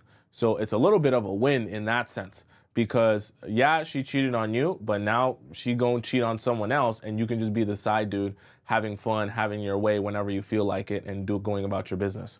So it's actually not that bad when you think about it, right? Angelina says, my ex and I are totally platonic now, but he keeps sending me gifts and money and checking on me. Why? Broken up for 7 months. Angelina, and any one of you who are in a situation where your friends, cordial, receiving anything from your ex, cut it off. Cut it off. For two very specific reasons. One, you're not allowing yourself to move on every time you continue to have conversation with them, wish them happy birthday, wish them Merry Christmas, wish them Merry whatever. You guys always looking to wish them a happy something. Stop wishing exes happy anything. Just leave them alone and move forward. Don't receive any gifts from them. If they want to send gifts to your door, throw them in the garbage, okay? Like if they want to continue communicating to you, oh, I got this to send you, I wanted to give you this, I wanted to say hi to your mom, cut it all off, okay? You're not allowing yourself to move forward. And number two, when you start meeting men, because I have to give you guys a little bit of perspective here, because I don't want to prepare you to fail when you go out into the dating world. If you meet a man who is intentional, who knows what he wants, who is ready to take care of you and is in the place in his life where he wants a wife, and in the process of him talking to you, he realizes that you're still in contact with your ex, you will lose the opportunity to be with those amazing men who are actually ready to show up for you simply because of that situation right there. So I also want to help you by not sabotaging you and making you think that continuing to have that relationship ongoing because maybe you're just like, oh, it's not me, it's him. And it's not my problem. I guarantee you, as soon as you meet a really good man and he gets a whiff of the fact that this is going on, he will immediately see that as such a red flag that he'll probably exit left stage. And then you'll be missing out on what could be the potential love of your life because you want to continue having an ongoing situation with a guy who clearly it hasn't worked out with. So I also want to set you up for success in that way. I don't want you to lose out on great guys because great guys and smart, intelligent guys also aren't just going to be walked all over. So when you meet a great, smart, intelligent guy and he hears that you have an ongoing situation with your ex, he's also going to be saying to himself, yeah, we don't need to talk about nothing. We don't need to discuss nothing. He's either one of two things. He's either just going to stop talking to you or he's going to categorize you in the category of, hey, I'm not taking her serious. And then he just going to play around with you after that, right? And I don't want that for you. So please, if this guy is truthfully your ex, that goes for Angela or anyone else in a situation like that. If he's truthfully your ex and the situation is done, help yourself and do something for you by moving forward. That way you get an opportunity to start fresh with the love of your life. That is not that person. That means don't receive gifts no more. Don't receive no money no more. Because I know some of you, that's the situation. You're like, oh, but he still sends me gifts. He still wishes me happy birthday. Can I wish him happy birthday back? He still does this for me. He still does that for me. Cut it all off. Okay? Cut it all off. Do it for yourself and your own happiness. You will be happier when you can get all of that great stuff that you're getting from your ex from the guy who will commit himself to you and call himself your husband. Stop doing that with the exes because you just don't want to let go of the attachment there and you want to kind of allow things to linger. Allowing your life to be a whole bunch of gray areas will also make your life so much more confusing. I don't want your life to be confusing, okay? Miss Maya says, we have a kid together. So the same thing still applies. You set a clear boundary that me and you are co-parenting and that's all we're doing. That's very, see, When it comes to children, the easiest thing to do whenever you have children with someone is to allow your relationship to exist in a gray area. That's the reason why most people just say avoid someone who has a child. Because most people, I'm not speaking to anyone in particular like Miss Maya, but I just say most people in general don't know how to maturely set boundaries where they can have a child with someone but not allow that relationship to interfere with their ability to have other relationships, romantic relationships. That's why most people just avoid people with children. So if you really want to put yourself or set yourself up for success, to have good romantic relationships while you have children with an ex, you have to set a very clear boundary that we are co-parents and there is nothing romantic going on between us. Meaning, any situation that doesn't have to do with our child or any compromising situation where we're some sort of like hanging out, I'm not going to be sleeping over at your house. I'm not going to be coming over late night. Just because we share a child, that doesn't mean you can text me at 4 a.m. and ask me, of a situation and this and that. Da, da, da. No, there's a boundary here. We have a time where we're supposed to see our child. If there's anything that comes up, yes, we communicate. But outside of that, we don't have a romantic relationship. That takes a lot of maturity. That takes a lot of conversation. That takes a lot of understanding and setting of boundaries. Most people, they either don't have the energy to do that or they just don't care enough to actually do that. Because either they don't want to or they're just too lazy to. And if you do that, then you'll suffer in your own romantic relationships because most people that come across you, at least the healthy ones, will see your ongoing situation and then they'll say, yeah, I don't want to bother with that person. Okay, so if you're in that situation, very important, you set clear boundaries that when you date new people, you can explain to them how clear and crystal clear, okay, VVS quality clear your boundary is with the father of your child, okay? That they can feel comfortable and say, okay, she actually is mature enough to set that boundary, have self-respect, and I don't have to worry about, her baby father coming over and doing some weird stuff, okay? That's also a way to set yourself up for success, right? Henya says, my therapist says it sounds like voodoo. Says what sounds like voodoo, okay? Shanice says, if a man wants to, I always miss them. It always goes up right as I miss it. She says, if a man wants to waste, I think, your time, but he is playing games. Oh, sorry, if he wants you, but he is playing games because you won't tolerate nonsense, do you still set boundaries? No. Why are you setting boundaries for a man who is on nonsense? If a man's on BS, you allow him to be on BS. You just don't let that be with you.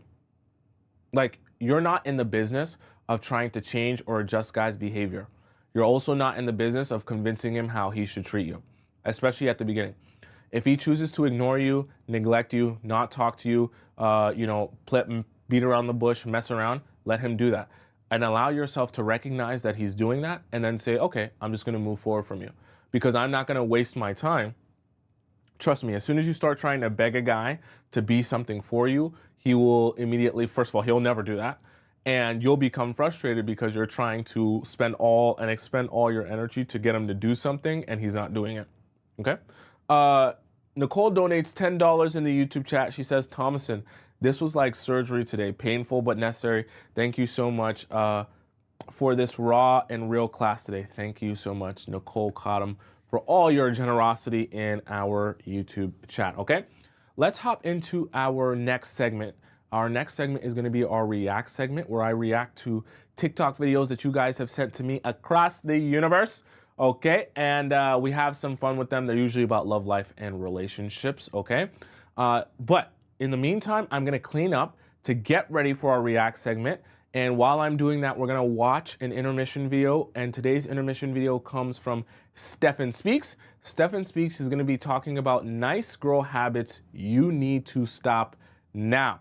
While he does that, I'm gonna clean up. I'll be back with you guys in just a moment. It won't take me very long at all. And Mr. Steven Speaks, please take it away. Honest about his sexual performance.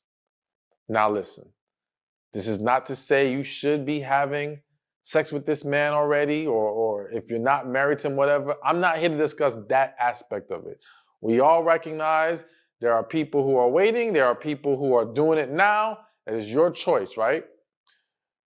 But no matter which one you fall under, what I have seen over and over and over again are women not being honest and transparent about the man's quality of performance in the bedroom, as well as not being honest and transparent about what she really needs to be sexually receptive to him. All right. So I remember one time, uh, it was at a party. This was a long time ago, but it was a party. This was when I was much, much younger. Long story short, there was a bunch of us talking outside. We're like sitting on the front porch, and I don't know how it came up, but one girl was talking about the guy she's with. She's been with him for 2 years. She loves him, all this stuff, thinks he's a great guy. And I don't know how the sex part came up, but she ended up acknowledging, well, he doesn't know I've never had an orgasm with him. So this man, for 2 years, thinks he's King Dingaling in the bedroom. I don't know why I always use that title, but he thinks he's doing it big. He thinks he is laying it down. And the whole time, she's never experienced orgasm. Now, some of you might say, well, Stefan, we can still enjoy it even though that's not happening. Okay, I hear you. I understand that. But in this example, it wasn't all that to her regardless. And what she explained was, I don't want to hurt his feelings, and I just feel like I like him too much to let that ruin the situation. Okay? So I understand why a lot of women are not transparent. And there's the concern that men's egos are very fragile, and so they don't know how to take that constructive criticism. I get it. The problem is those same women who don't say anything during the dating or boyfriend-girlfriend phase or whatever, and they're not really satisfied, that carries over into marriage.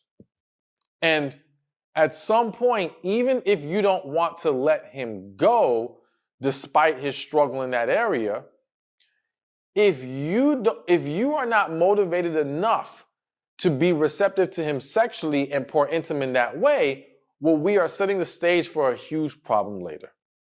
Because sexual neglect or sexual inactivity, however, I don't know if I'm saying that word correctly right now, but lack of sex, okay, is a huge contributor to a lot of people struggling right now in their marriage. And there's this huge disconnect with men and women, or more specifically right now, with men understanding what that woman needs to even be receptive to her.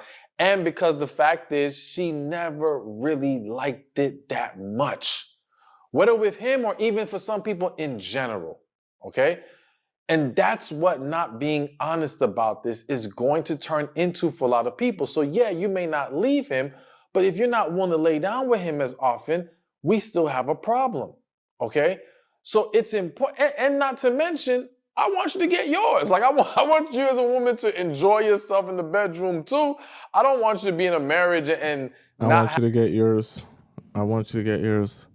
Maybe one day I'll have that conversation with you all another time about how to get yours. Okay, anyways, that day is not today. Let's hop into our reaction segment here. Okay, this is our first video.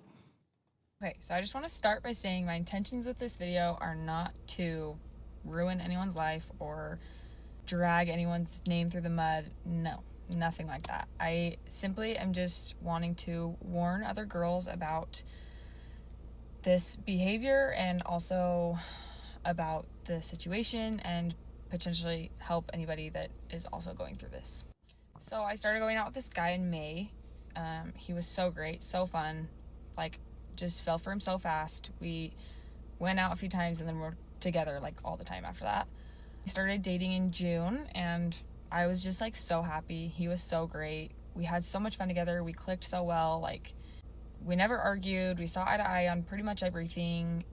Yeah, we just had so much fun together. So about a month into a relationship, I randomly get this DM from this girl one day.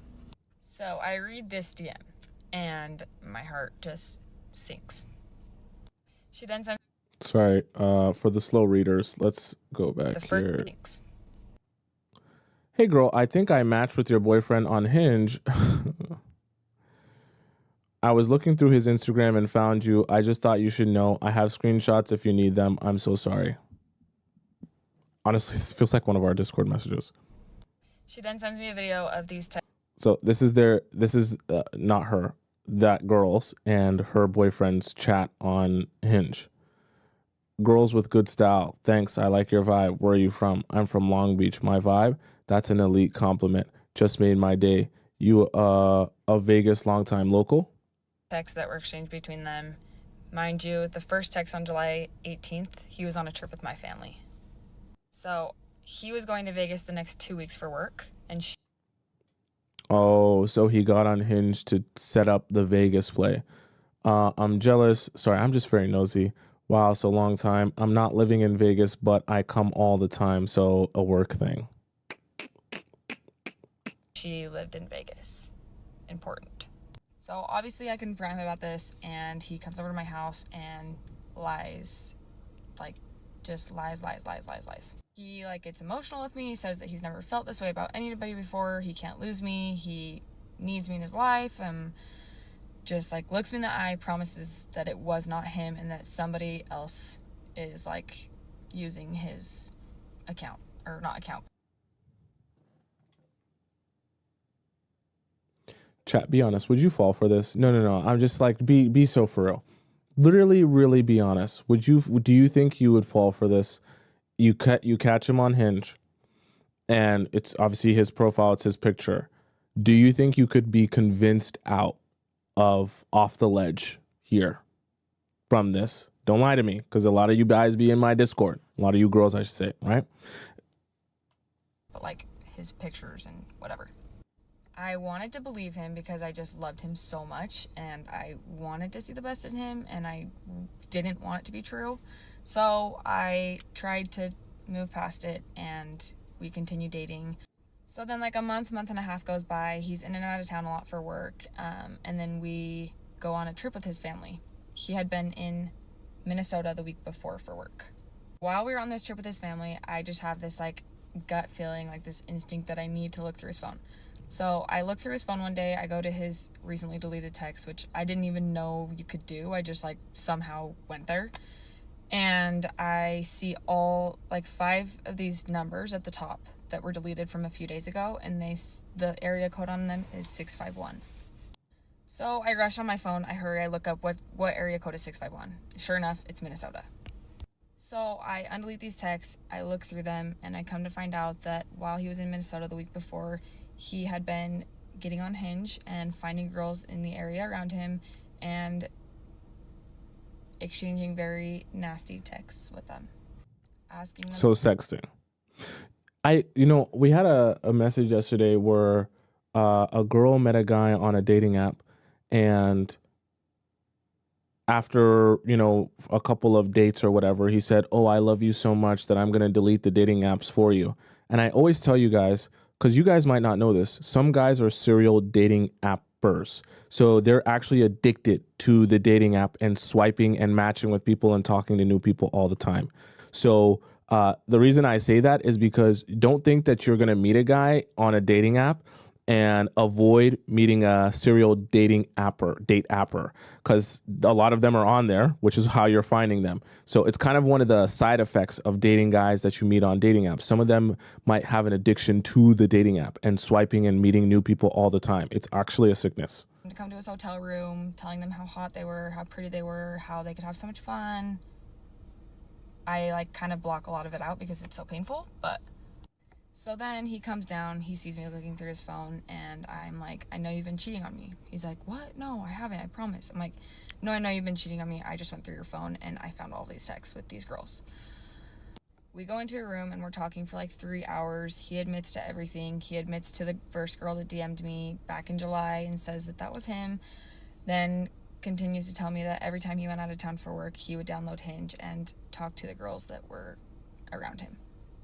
So think about it that sounds that's an addiction. There's no really other way to put it.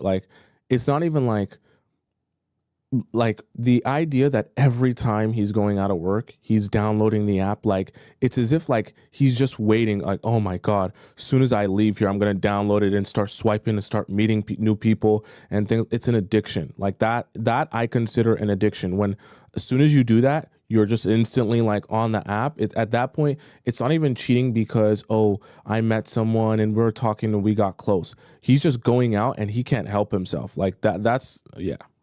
He told me that he never did anything physical with anybody. I don't know if that's true. I don't really care to know. I don't really need to know. I know enough. Wait, what? You know what? I guess she loves him. She loves him. She says she didn't think that she said that he didn't actually do anything with any. Okay, I'm not even going to say anything. Basically, he just like begs and pleads and sobs and just tells me that he'll change and that he's never going to do it again, that he never wants to hurt me again, that I'm the best thing that's ever happened to him, that he can't lose me, that like he'll do anything, anything. Like he just keeps saying, I'll do anything. He was really, really good with his words. He's a really smooth talker. He'll do anything except delete Hinge. He's very smart, and he was just really good at like getting me to stay. Like I just had such a soft spot for him and I loved him so much. And so I stayed. So the next few months I tried so hard to trust him and to forgive him and to like see past this. But obviously our relationship just like deteriorated after I found out that he was cheating on me because, well, yeah, I was being cheated on. Looking back now, I see that after I found out I was being cheated on, he kind of love bombed me in a way. He would buy me a lot of stuff, take me a lot of nice places, like bring me flowers, notes, send me voicemails, like everything he could do to keep me happy. So anytime that I'd like get sad or bring up the cheating or anything or how I didn't trust him, he would say stuff like this. Oh, she's posting the screenshots. All I can say is I'm sorry, I love you. It makes me hurt and I know it makes you hurt too. But he should say, but I'm addicted to dating apps. I made a promise that we can't read it, pronounce for you, that I'd stay here for you, that I wouldn't give up on you. I'm going to stay grounded. I'm standing here with and beside you now and always, and I will never give up on you.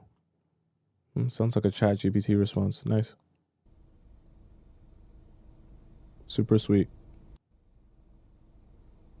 I'm sorry. I hate myself for my actions.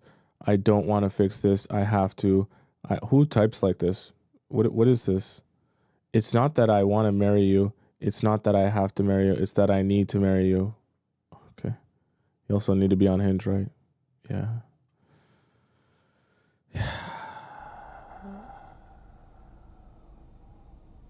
I asked him one day, I said, so were you just going to plan on taking this secret to the grave with you and marrying me?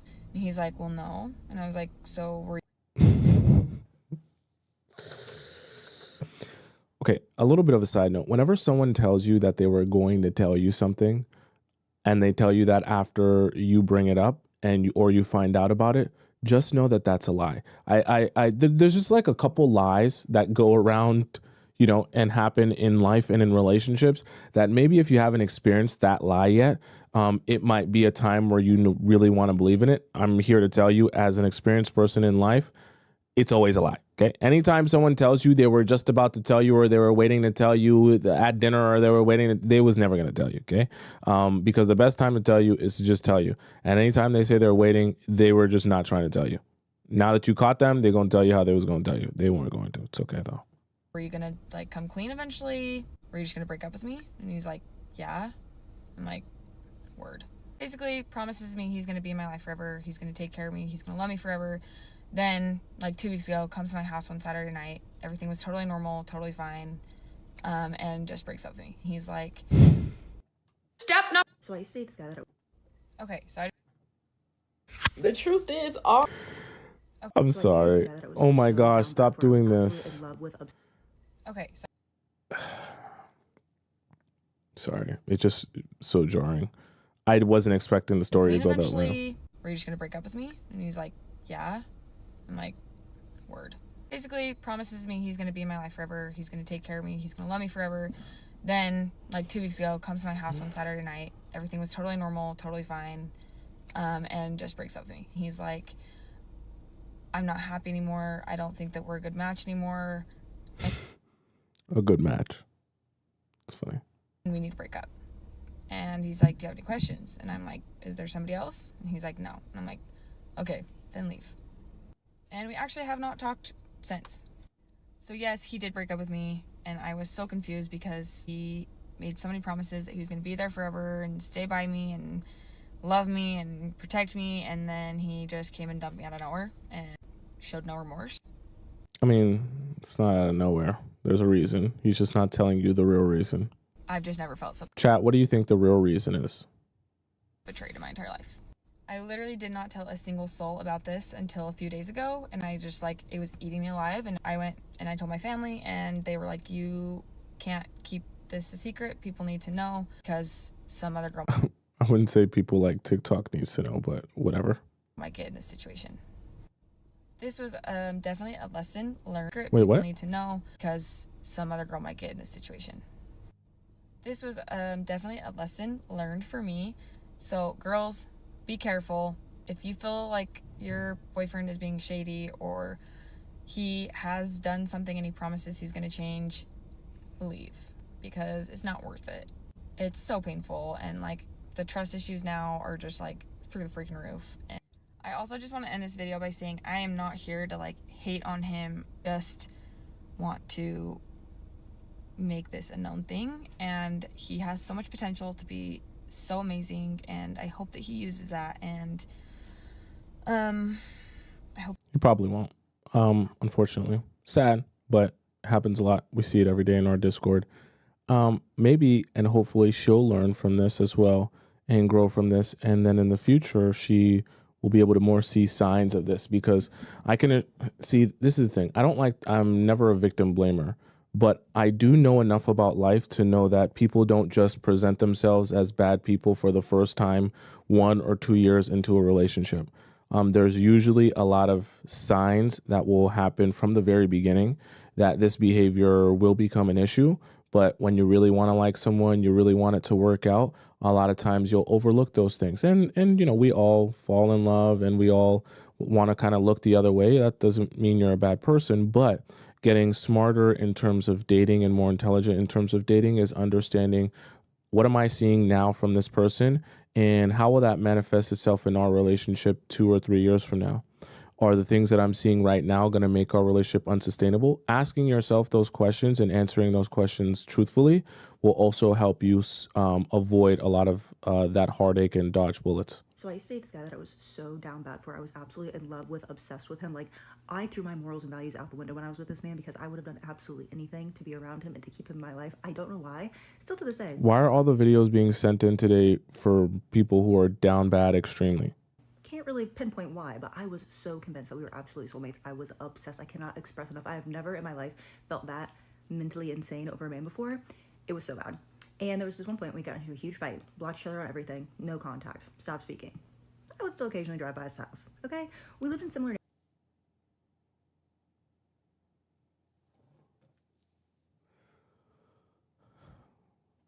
neighborhoods, so I just drive by. I wouldn't look in the windows or anything. I would just drive by, and it made me feel connected to him, knowing that, like, I was driving by his house, right? Sad and desperate, but like, that's where I was at the time. I was like, I just miss him. Like, I'm glad that he's in there. It's nice to know that he's home. When his car was in the driveway, I was like, oh, good, he's safe, he's home, whatever. And I did that occasionally. Then one day, he saw me. He flipped his lid. He freaked out on me. He was like, you can't drive past my house. I'll get a restraining order on you. You have to stop. This is so fucking crazy. You're crazy. Da-da-da. Went off on me, right? So after that, I stopped. I said, okay, I've been caught. I'm done. That was a little nuts to me. I have to stop. I'm done. A few months go by. He must got a 9-incher. Because I don't know what else type of way he can get this response from. He must got a 9-incher. He must got a long and thick. No, did he? Because the way, like, why would you drive by his house on a consistent basis with a man that is your...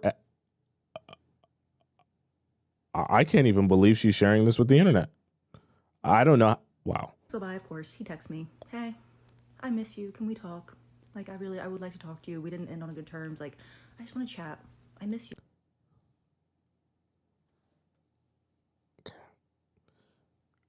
So let me break this down from a man's perspective, right?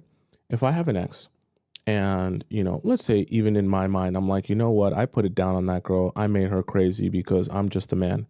And then me and that girl break up. And then I realize she's been driving past my house. I call her out on it. And indeed, she's actually been driving past my house like it's really her.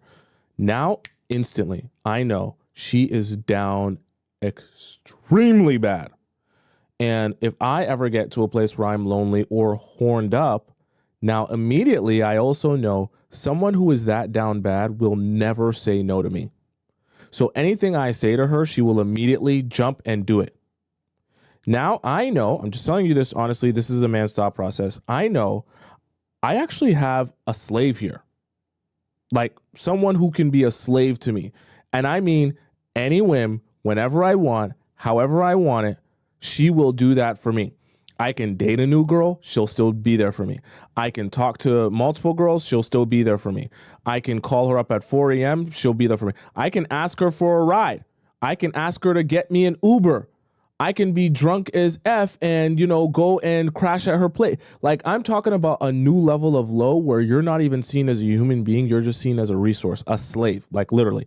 Not in a hot way, not in a dirty fantasy kink way. I'm talking about a real slave. What's up? Like, come over. Immediately, I'm like, I'm on my way. Don't even worry. I'm gonna come to your home. So I get to his house. And What did I just say? no, as soon as I see him, I'm like, I'm so sorry for driving by your house. Like, I know you're really mad at me for that. Like, I immediately was just like profusely apologizing, being like, I was being so creepy and desperate and like pathetic, and I shouldn't have done that. And like, I know it really freaked you out, and you like threatened to call the cops on me, whatever. Like, even though driving past your house is not legal, but I was like, you know, I just wanted to feel like connected to you, whatever. And I'm really sorry. She actually said that to me. I can't believe she actually said that to him. Some thoughts you have to keep to yourself. I'm telling you the truth. No, I thought it was really hot when you did that, actually. What did I just... I can't do this anymore. What did I just... What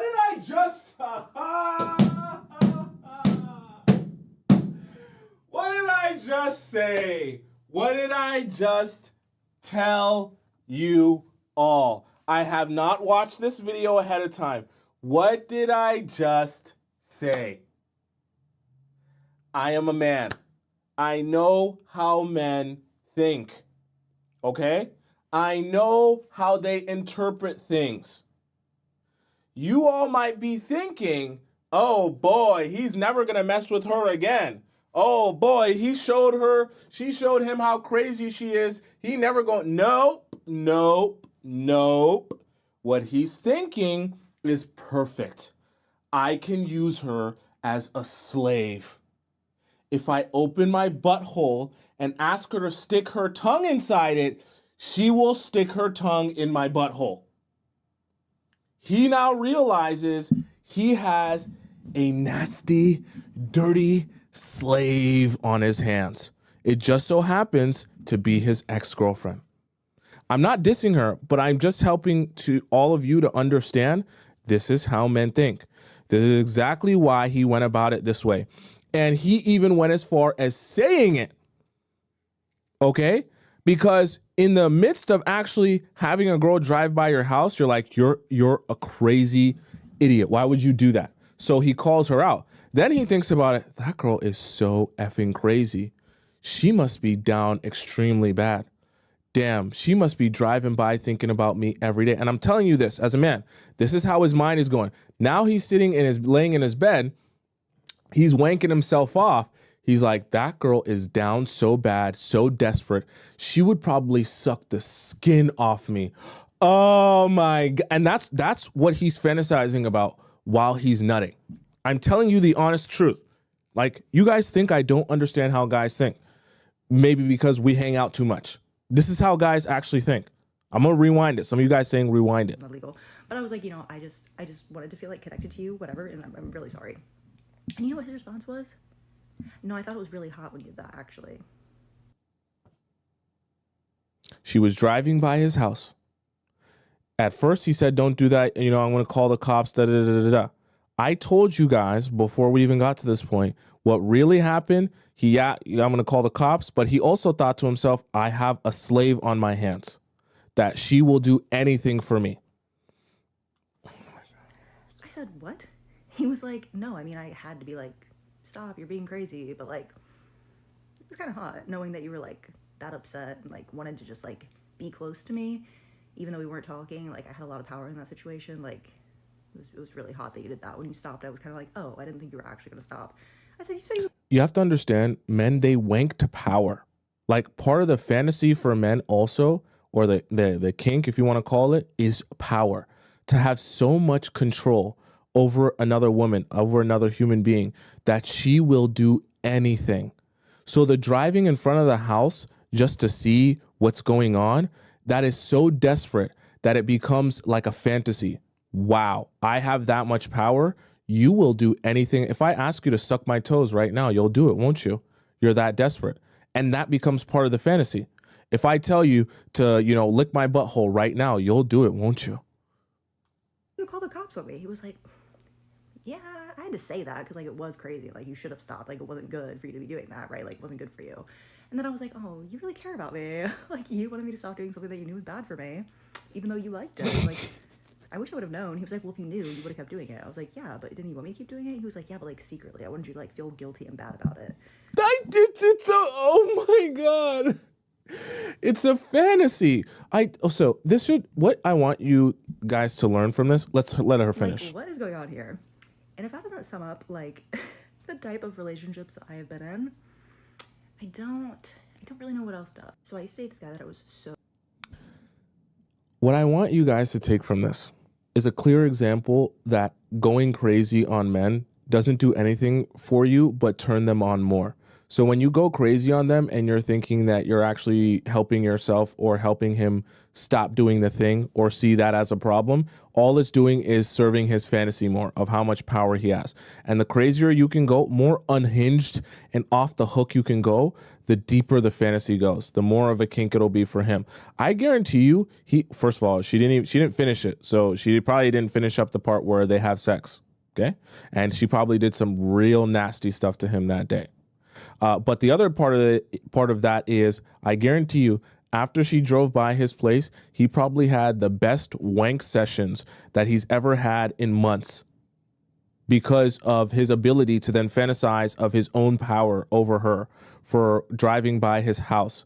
Do you understand how powerful you feel as a man when you're sitting at home and you legitimately, like, that's like movie stuff where you legitimately look out your window and your ex-girlfriend is driving by your house unannounced, and you find out she's been doing this regularly. Do you understand how powerful you feel as a man?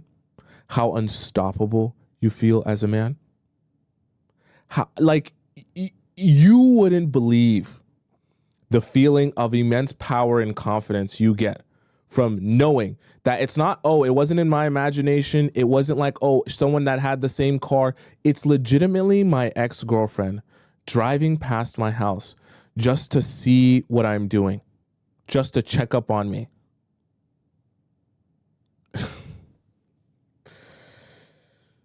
You all should never doubt the fact that I understand how men really think. Because I'd be predicting this stuff and I don't even watch it. And I wasn't even expecting her to go into detail like this about it.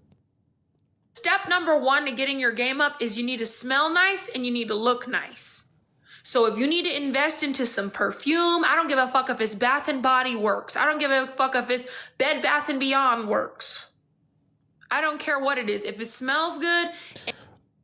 Why do I feel like her voice doesn't match her face at all? Sorry, it's just throwing me off. And you smelling really good, then you can talk really good. Your breath need to be right. Get y'all some halls, get y'all some of them, tongue scrubbers. Make sure your breath is right because you can be looking fine. You could be looking fit. You can be looking feminine. But if your breath is not right and you try to whisper to a man, look at all this breath. If your breath ain't right, then he's... I'm a teeth person also. So automatically when I look at someone, things that I'm looking at their face. Now, I think some of you might say, "Oh, that has to be with me being a Taurus." My Taurus is my sun sign. I'm a rising Pisces, and my moon is Sagittarius. So take that for what you will. But I look at someone's face structure and then their teeth. So I'm looking if you have a symmetrical face, truthfully and honestly, and I'm also looking at your teeth and your mouth area. So if that doesn't look nice and neat and put together for me, it's always gonna be a no for me. I'm not gonna lie to you. He's gonna run away because your breath ain't right. So make sure that your breath is good. Okay? Make sure that your breath is right. Gargle. Chew on some gum. Make sure that instead of investing that money into them nice bags and purses, y'all get back here and get these molars. Get these molars right, because when they get rotten, they start stinking. Okay, this is not a hater. I'm not being a hater. I don't care if it's rotten. Just get it pulled out. Get you a little veneer right. Okay, get your teeth. Get your dental health right first. Okay, I'm being serious, guys. I'm not lying. I'm being serious, because you can't be all up in a man's face trying to be all sexy and cute and you look fine as can be, but your breath is gonna just kill it all. So make sure that's right first to start with. Wait, what? Okay, Oh, see, the filter. some gum. Thank you. Oh, it's the filter. Get you some gum. Get you some gum right before you start out on the date. Get you some gum. Thank you. Thank you. I know some guys, they like the lip filler look, which is fine. It's to each his own. Me personally, I'm not a fan. In my own experience with it, it's just not very pleasant for me. But that's just a me thing. Okay, but I know that some guys, they like that. They like that vibe. They like that look. They like that aesthetic. Me, I'm more focused on the teeth and the face structure, the bone structure of the face as well. I'm very anal in that sense. The worst dating advice I have ever been given was to play the game. Don't show them that you're available. Always have somebody else in your back pocket. Don't show them that you like them too much. And I think you're doing yourself a disservice by the mind games, all that bullshit. Like, okay, one, people are horrible people because they're horrible people. Because that's a reflection of them and how they have been raised. And two, what's the point of love if you are not going to indulge in the full experience of it? There is no way around heartbreak or getting hurt. Like, that is inevitable. Just like how you still live every day, even though one day you will die. I shared a quote on one of my weekly series the other day. Love is worth the risk of whatever comes after. And I saw a video of Tracy Ellis Ross, and she said something that has stuck in my mind that I will be remembering for the rest of my life and that I will be passing on to my children, if I have any. She said she spent all of her life waiting to be chosen, but she realized that she was the chooser. Remember that it's your life. Like, there's so many other things to focus on besides a relationship. Relationships are great, but there's so many other types of relationships as well. Love is all around. Love exists everywhere. If you are radiating at such a high frequency, you are going to attract things on that frequency, right? We all know this. If you're operating down here and you think, well, everyone's shit anyways, so I may as well just not show up as my authentic self so I can have somebody. Personally, I would much rather be single for the rest of my life because I know I would be happy, because I'm living life how I intend to, how I want to, rather than have a partner and be a crumb of myself just to have somebody lay next to me every single night. How horrible. If you are playing games, you're going to attract somebody who's playing games. You're going to attract somebody who's also scared to love, who's also like, you know, you're just going to attract somebody that is on that same low frequency. Let's just say it's true. The only way to date is by playing by this stupid rule book, okay? I would much rather be single for the rest of my life than to be with somebody that I don't even really like that. Imagine waking up in the middle of the night to a nigga that you don't fucking like, that you fucking hate. He barely knows you because you both aren't showing up as your authentic selves. You have to experience heartbreak. Grief is love's souvenir. Read this quote whenever you can. It's so beautiful. I think that this is a great perspective to have on heartbreak, because you are really robbing yourself. You're robbing yourself and only yourself by choosing to operate in such an inauthentic way. Show up as yourself in all areas of life.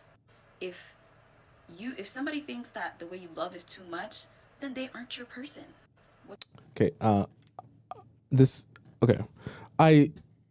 It's painful for me because when I agree with some of the things that she's saying, start showing up as your authentic self, and you're not trying to misrepresent who you are in order to coerce someone into being your partner, and then they don't actually know you. It's not. I don't personally think that love is about that, but I also think that in anything that you want to be successful, including your love life and your dating life, you have to strategize in order to be successful in that. If you want to get the best of the best man, if you want to attract the top of the top echelon of men, and you want to have someone love you and care for you and cherish you, then you should also strategize on how you can do that and present yourself in ways to attract those type of men. Because the reality of it is, if you don't strategize, then you just end up with a whatever result. If you're going to go about life whatever and just assume that the universe will take care of you and things will just happen and be in your place, yes, if you plan and strategize, and then the rest of the things that you can't control, you allow to fall into place. Heartbreak obviously is a necessary evil of just growing up and maturing and understanding life. So I agree with that. But the idea that you should just leave it all up to the universe to decide for you how things will go in your life, I feel like that is very irresponsible. Because in the future, if you are upset with the position you are in your love life, you are the person that you have to blame if you didn't put any energy into strategizing or planning or trying to see a different result. If you have a desired outcome, you strategize and you plan on how to get that desired outcome. And it doesn't necessarily mean that your strategy and plan has to consist of showing up as an inauthentic version of yourself. Even in what I teach you all, I never want you guys to think that what I'm trying to teach you is to show up as a version of you that's not actually you. What I want you to understand is whenever you're dealing with human beings, there are always going to be things that make them more attracted to you and things that make them less attracted to you. In a perfect world, sure, the people that you love the most and you love the hardest will love you back because all of those, they feel all of your love and how important that they are to you. And they love you equally, even more because they recognize that. But that's not how it works. When you really, really love someone, you can't over exaggerate and pour all your love onto them. They will feel smothered, at least for the guys. They will feel smothered and they'll pull back away from you. I wish I could make it some perfect world where it could just work out like that and everyone could be loving and sing kumbaya and hold hands, but it don't work like that. You really like someone, you're going to have to kind of control your emotions here. Take a couple deep breaths, take a chill pill, because you don't want to scare people away by loving them so hard that they start to feel smothered. Unfortunately, that's how people will respond to you if you just go about life that way. And honestly, that goes for guys and girls. It's not really just a you to guys type of thing.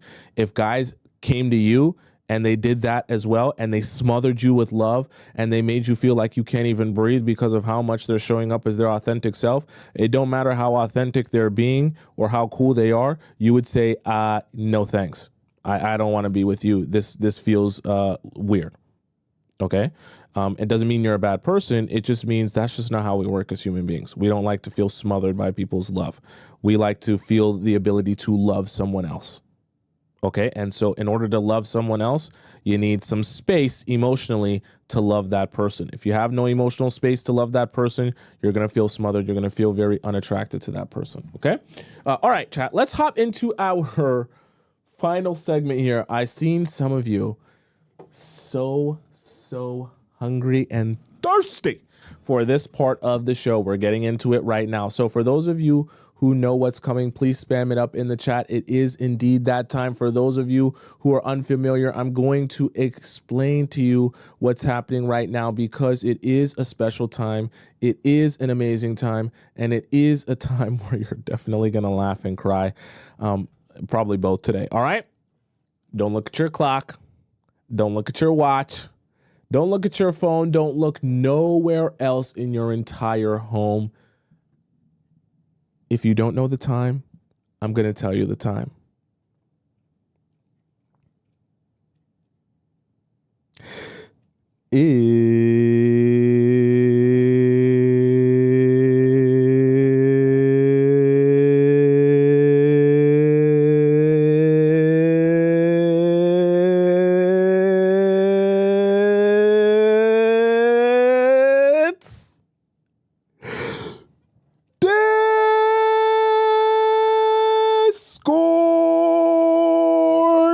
time.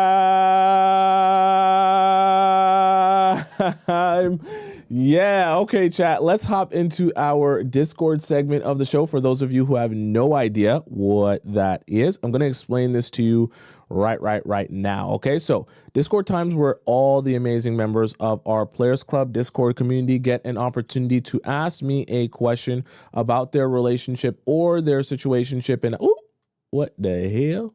And I answer it live on the show. Okay. Now, there are a few ways to send in your question, and I'm going to explain them all to you right now. So the first way is by sending in your question to our free relationship advice forum. Okay. Now, our free forum is available to you through the link in my bio on TikTok or the link in my description on YouTube. You go there, click where it says Discord, pop your question into our free relationship advice forum, and it will be in the queue. Now, the reason I say in the queue is because you see all these questions here that are highlighted. These are questions that I haven't yet gotten to because it takes me some time to answer these, and there's a lot of questions. So it is a first come, first serve forum. So I have to answer. Oh, wow. We're still scrolling. I have to answer all of these first before I can get to yours. So it's probably going to take me like 2 weeks to get to yours if you ask your question here today. Now, I know some of you are impatient and you're not trying to wait 2 weeks to get your question answered. There is an alternative to sending in your question if you are impatient and don't want to wait that long. You can also go over into our premium Discord relationship advice. Here's how you do that though. The way you do this is by going into the link in my bio on TikTok or the link in my description on YouTube. Click where it says Premium Discord Relationship Advice. You donate to the show. You put in the title of your question and the title of your username when you donate to the show. And this will allow you to be able to pop your question in here, and you're allowed to skip the line of the queue of people. So if you ask your question and you want to do a premium Discord question, you're going to go to that link. You're going to do the premium Discord. And then when you send in your question, now you're going to get to skip the line because I read these out before I read out the free section questions. So you won't have to wait the 2 weeks that it'll probably take for me to get to yours in the queue. Okay. The other option for you is to put in your question into our private relationship advice section, or link, I should say. It's more like a hotline where you can access me 24/7 and send me in a question, and no one else sees it. So if you don't want your information to be read on the show, you can also ask me a question this way. You access this by going to the link in my bio on TikTok or the link in my description on YouTube and go where it says private relationship advice. You click that, you type out your question as many characters as you want, send it into me. I respond with a voice message, and it's usually around 8 to 10 minutes long, sometimes 15. And no one else sees it. I send it back to your email and you receive it and get your advice or perspective that way. Okay. Let's start off with our first question here, which comes from Amy. Okay. New Year's shenanigans. I just knew one of these questions would come after New Year's. Hi, Mr. Atub.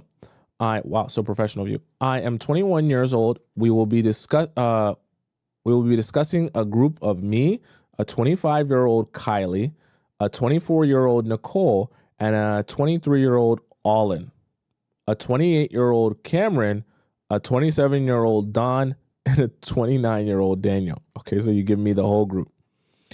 In 2023, I began working as a deli chef at a wealthy grocery store in my city at 18. So you've been doing this for a minute. Olin immediately started building a wholesome relationship with me. Let me check how old Olin is. He's 23. Okay, so, all right. So at the time he was what? 20? Okay. Making fun of me and making conversation consistently. After that followed relationships with Cameron and Daniel. 20. Okay. Cameron, they were all already friends before I began working there. Cameron would invite me to outings with them, like seeing new movies, bowling, meetups, and hotel get-togethers. Cameron has never tried anything on me. However, Daniel has kept in contact with me promptly during my time at the grocery store and made sure I knew he thought I was attractive. On the other hand, with me and All-In being together, sometimes temptation would exist between us as we got closer. Okay. After some months, we eventually tried making out after the 5th date. He had no rhythm or confidence whatsoever and basically didn't know what to do. I was truly disappointed. I stopped and let him know I wasn't feeling it. Wow, so it was that bad you stopped midway through? We swept it under the rug and went back to being buddies. It was that bad. I had quit the chef position after 8 months, but everyone kept in contact with me for the most part, except for Olin. He was probably too embarrassed. After a while, I realized men close to 30 don't become friends of young girls for no reason. They don't. But there was no action for me to take since none of them have tried anything. For New Year's, Cameron invited me. Wait, I thought you said you've been. Okay. For New Year's, Cameron invited me to a room for a party with everyone and informed me Olin would be returning after not being with us for a while. We hadn't spoken in months, so I went. He invited a few other outsiders, being one 28-year-old guy, and 2 more 25-year-old women. We had alcohol. I chose not to drink to be aware. I was there for about 2 hours when everyone reached their highest level of alcohol consumption. Wait, so how old are you at the time of this party here? I sat in the bed and listened to everyone joke and play cards. Then one of the women I had never met came up to me and started whispering in my ear, sparking conversation. I knew she was drunk, so I took what she said with a grain of salt. The first thing she asked me was, "Who do you like?" I answered, "No one." She then asked me, "Who do you like in this room?" I said, "No one." I'm also completely immersed in the I'm also completely immersed in the cover of the bed, wearing sweatpants and an oversized jacket. Are you not at a party? I'm so confused. Did you not say you're at a party? Invited me for a party. You came to a party in an oversized jacket and sweatpants? Okay. As she kept asking, hotel room? Still. As she kept asking me questions, she removed the cover off my top half and caressed my shoulder, asking if she was making me uncomfortable. How old were you at the time? Because you told me you started working there at 18. Before I could even answer, she reaches for my yitties, asking if she is harassing me.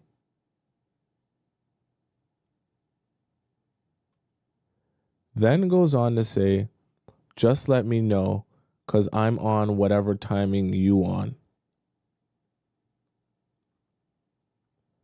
I move her and tell her to chill. She starts yelling, threatening to fight me because I'm being weird. And she doesn't like my attitude. I immediately knew it was the alcohol influencing her, so I ignored her. Not leave, just ignore. In the hotel room. She tried to launch herself at me. Kylie had to get in front of her, while Cameron groaned and laughed as I stated, "Cameron, get your friend," multiple times. She spent the next 30 minutes trying to get me. She then tried to apologize, continued grabbing me as I was trying to leave, and still kept cursing at me since I wouldn't listen to her apology. Daniel explained she had also touched his private multiple times as he rejected her throughout the party. What do you think this woman looks like, chat, if you had to describe her? Just curious. What is the visual? I will wrap up soon, but another thing I feel is unnecessary to add is that Alin and Nicole slept together in the past, but went nowhere beyond that. Don has also been in a relationship for about 2 years. He does not invite her to hangouts, but we discuss her often. Since everyone acknowledges Nicole is single, the guys are open to fun with her, even if it is passive, such as her twerking in front of them and wearing little clothing, and Dawn requesting she position her body in pineapple-y ways. I have never done this for them, neither has Kylie.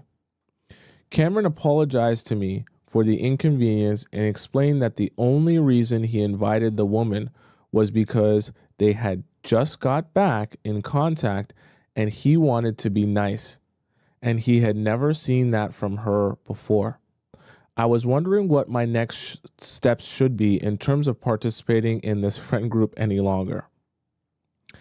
I feel as adults, we are capable of taking responsibility for our actions, and if we choose to follow the habits of the people we are around, we can become like them. So you're actually quite intelligent to be saying this, or make irreversible decisions with them.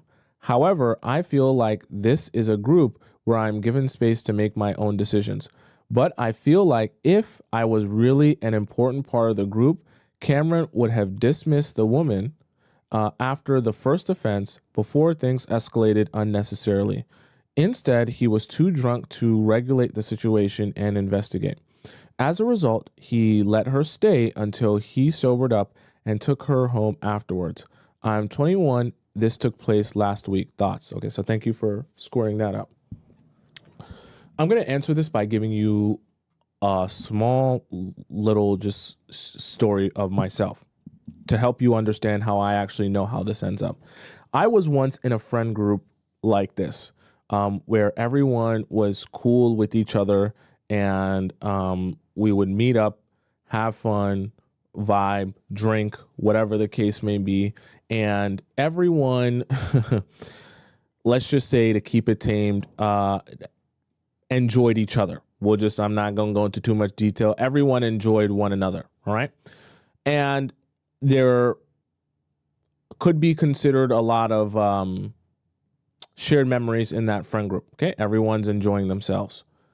But the thing about a situation like that is there easily becomes a lot of groupthink here. What is groupthink? Groupthink is where everyone starts to think the same way. And regardless of your own individual boundaries or standards, you start to just agree with what everyone else is agreeing with when you're spending all this time together. And especially when it's kind of centered around, hey, we're all spending time with each other to have fun, right? Because then the whole purpose of the hangouts then become about having the maximum amount of fun, okay? And when the group is always thinking about how to have the maximum amount of fun, sometimes things will begin escalating, right? It starts off as just having fun, giggling, laughing, going out, partying, things like that. Then after a while, the fun needs to be upped, right? The ante of the fun needs to be up. And the group has like a hunger and a thirst to have more fun. So then you do more things for more fun. But then after a while, that's not fun enough. Then you need more things to do that are more extreme to have more fun. And the group dynamic actually makes it worse, because then it becomes very difficult to set limits, because every time the group is kind of egging each other on to do more things and do more things and try more things and go more out there, until the group becomes like a way for each and every person to participate in degeneracy. And you guys are like encouraging each other to be more of degenerates. I'm just saying that because that's a lot of times how these groups can go, when it's like, hey, we just hang out, we drink, we vibe, hotel room. Because see, when you're hanging out with people and there's nothing to do, you look for something to do. When you're looking for something to do in that group, your mind will go to various different places, and you'll find yourself in a situation where you didn't expect yourself to be. So I know that you're saying right now you didn't drink, or for that story, you weren't drunk because you just wanted to, be about your wits. But the problem is everyone that you're hanging out with is drinking and is drunk. And everyone that you're hanging out with is a little bit free flowing. Oh, she touched my privates here. He touched me there. She did this. No big deal. Whatever, whatever, whatever. But as that goes on, it becomes more and more normalized for you. So then after a while, you start to think to yourself, you start to feel like, this is going to sound very weird because you're on the younger side, so you may not have experienced this yet. After a while of you being the odd one out who doesn't drink, who's not participating in weird activity, as you continue to see other people participating in the weird activity, getting drunk, doing whatever, you start to feel like the crazy one for not participating in that activity because everyone else is participating in it so much, you start to feel like that's the normal. And what you're doing is abnormal. I know it sounds crazy because clearly when we're of our wits, it's like, oh, obviously like the right thing to do is to not drink and not participate in that activity. But when you're around it so much that you're the only person acting normal, you start to feel like the person who's actually crazy. So I say all that to say you're not immune to peer pressure and the feeling of wanting to be part of a group, right? And wanting to feel a part of something and feel accepted by people. None of us are above that, all right? We all have a desire to feel accepted by people and loved by people. So I'm saying that to help you understand, if you make the choice to surround yourself with people who are all thinking a particular way, living their life a particular way, and yes, at this current time, they might allow you to do whatever it is that you want to do and never peer pressure you. You will subsequently eventually feel more and more peer pressured as time goes on, even without them asking you to do anything, simply by them just all doing something that you don't do. So let me give a more tame version of that. If they're all getting drunk all the time, even if they don't ask you to drink, as you're seeing that and hanging out with them all the time, you're going to eventually think, I'm the only one not getting drunk, and they always look like they're having so much fun. You'll begin to put pressure on yourself that maybe I should be doing what they're doing because everyone else is doing it. So I say all that to say, if you want to have a situation where you actually don't do what they're doing, then you actually have to distance yourself from that friend group overall, because it's inevitable that you will end up becoming more like those people after hanging out with them for long enough. It's just inevitable. There's no way to avoid that. It happens to all of us. You're not a bad person, but it will happen to you.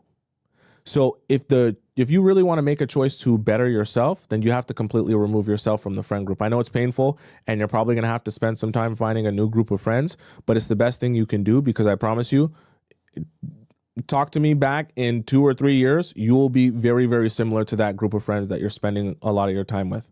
Don't think that you're going to be able to spend all your time with them and magically be different. It don't work like that. I'm telling you this from my own real life personal experience. Okay. Let's go into our next question here, which comes from Baby Blue. All right. Exiting gracefully. Hi, Tommy. I am in an 8-month long situationship with a colleague of mine.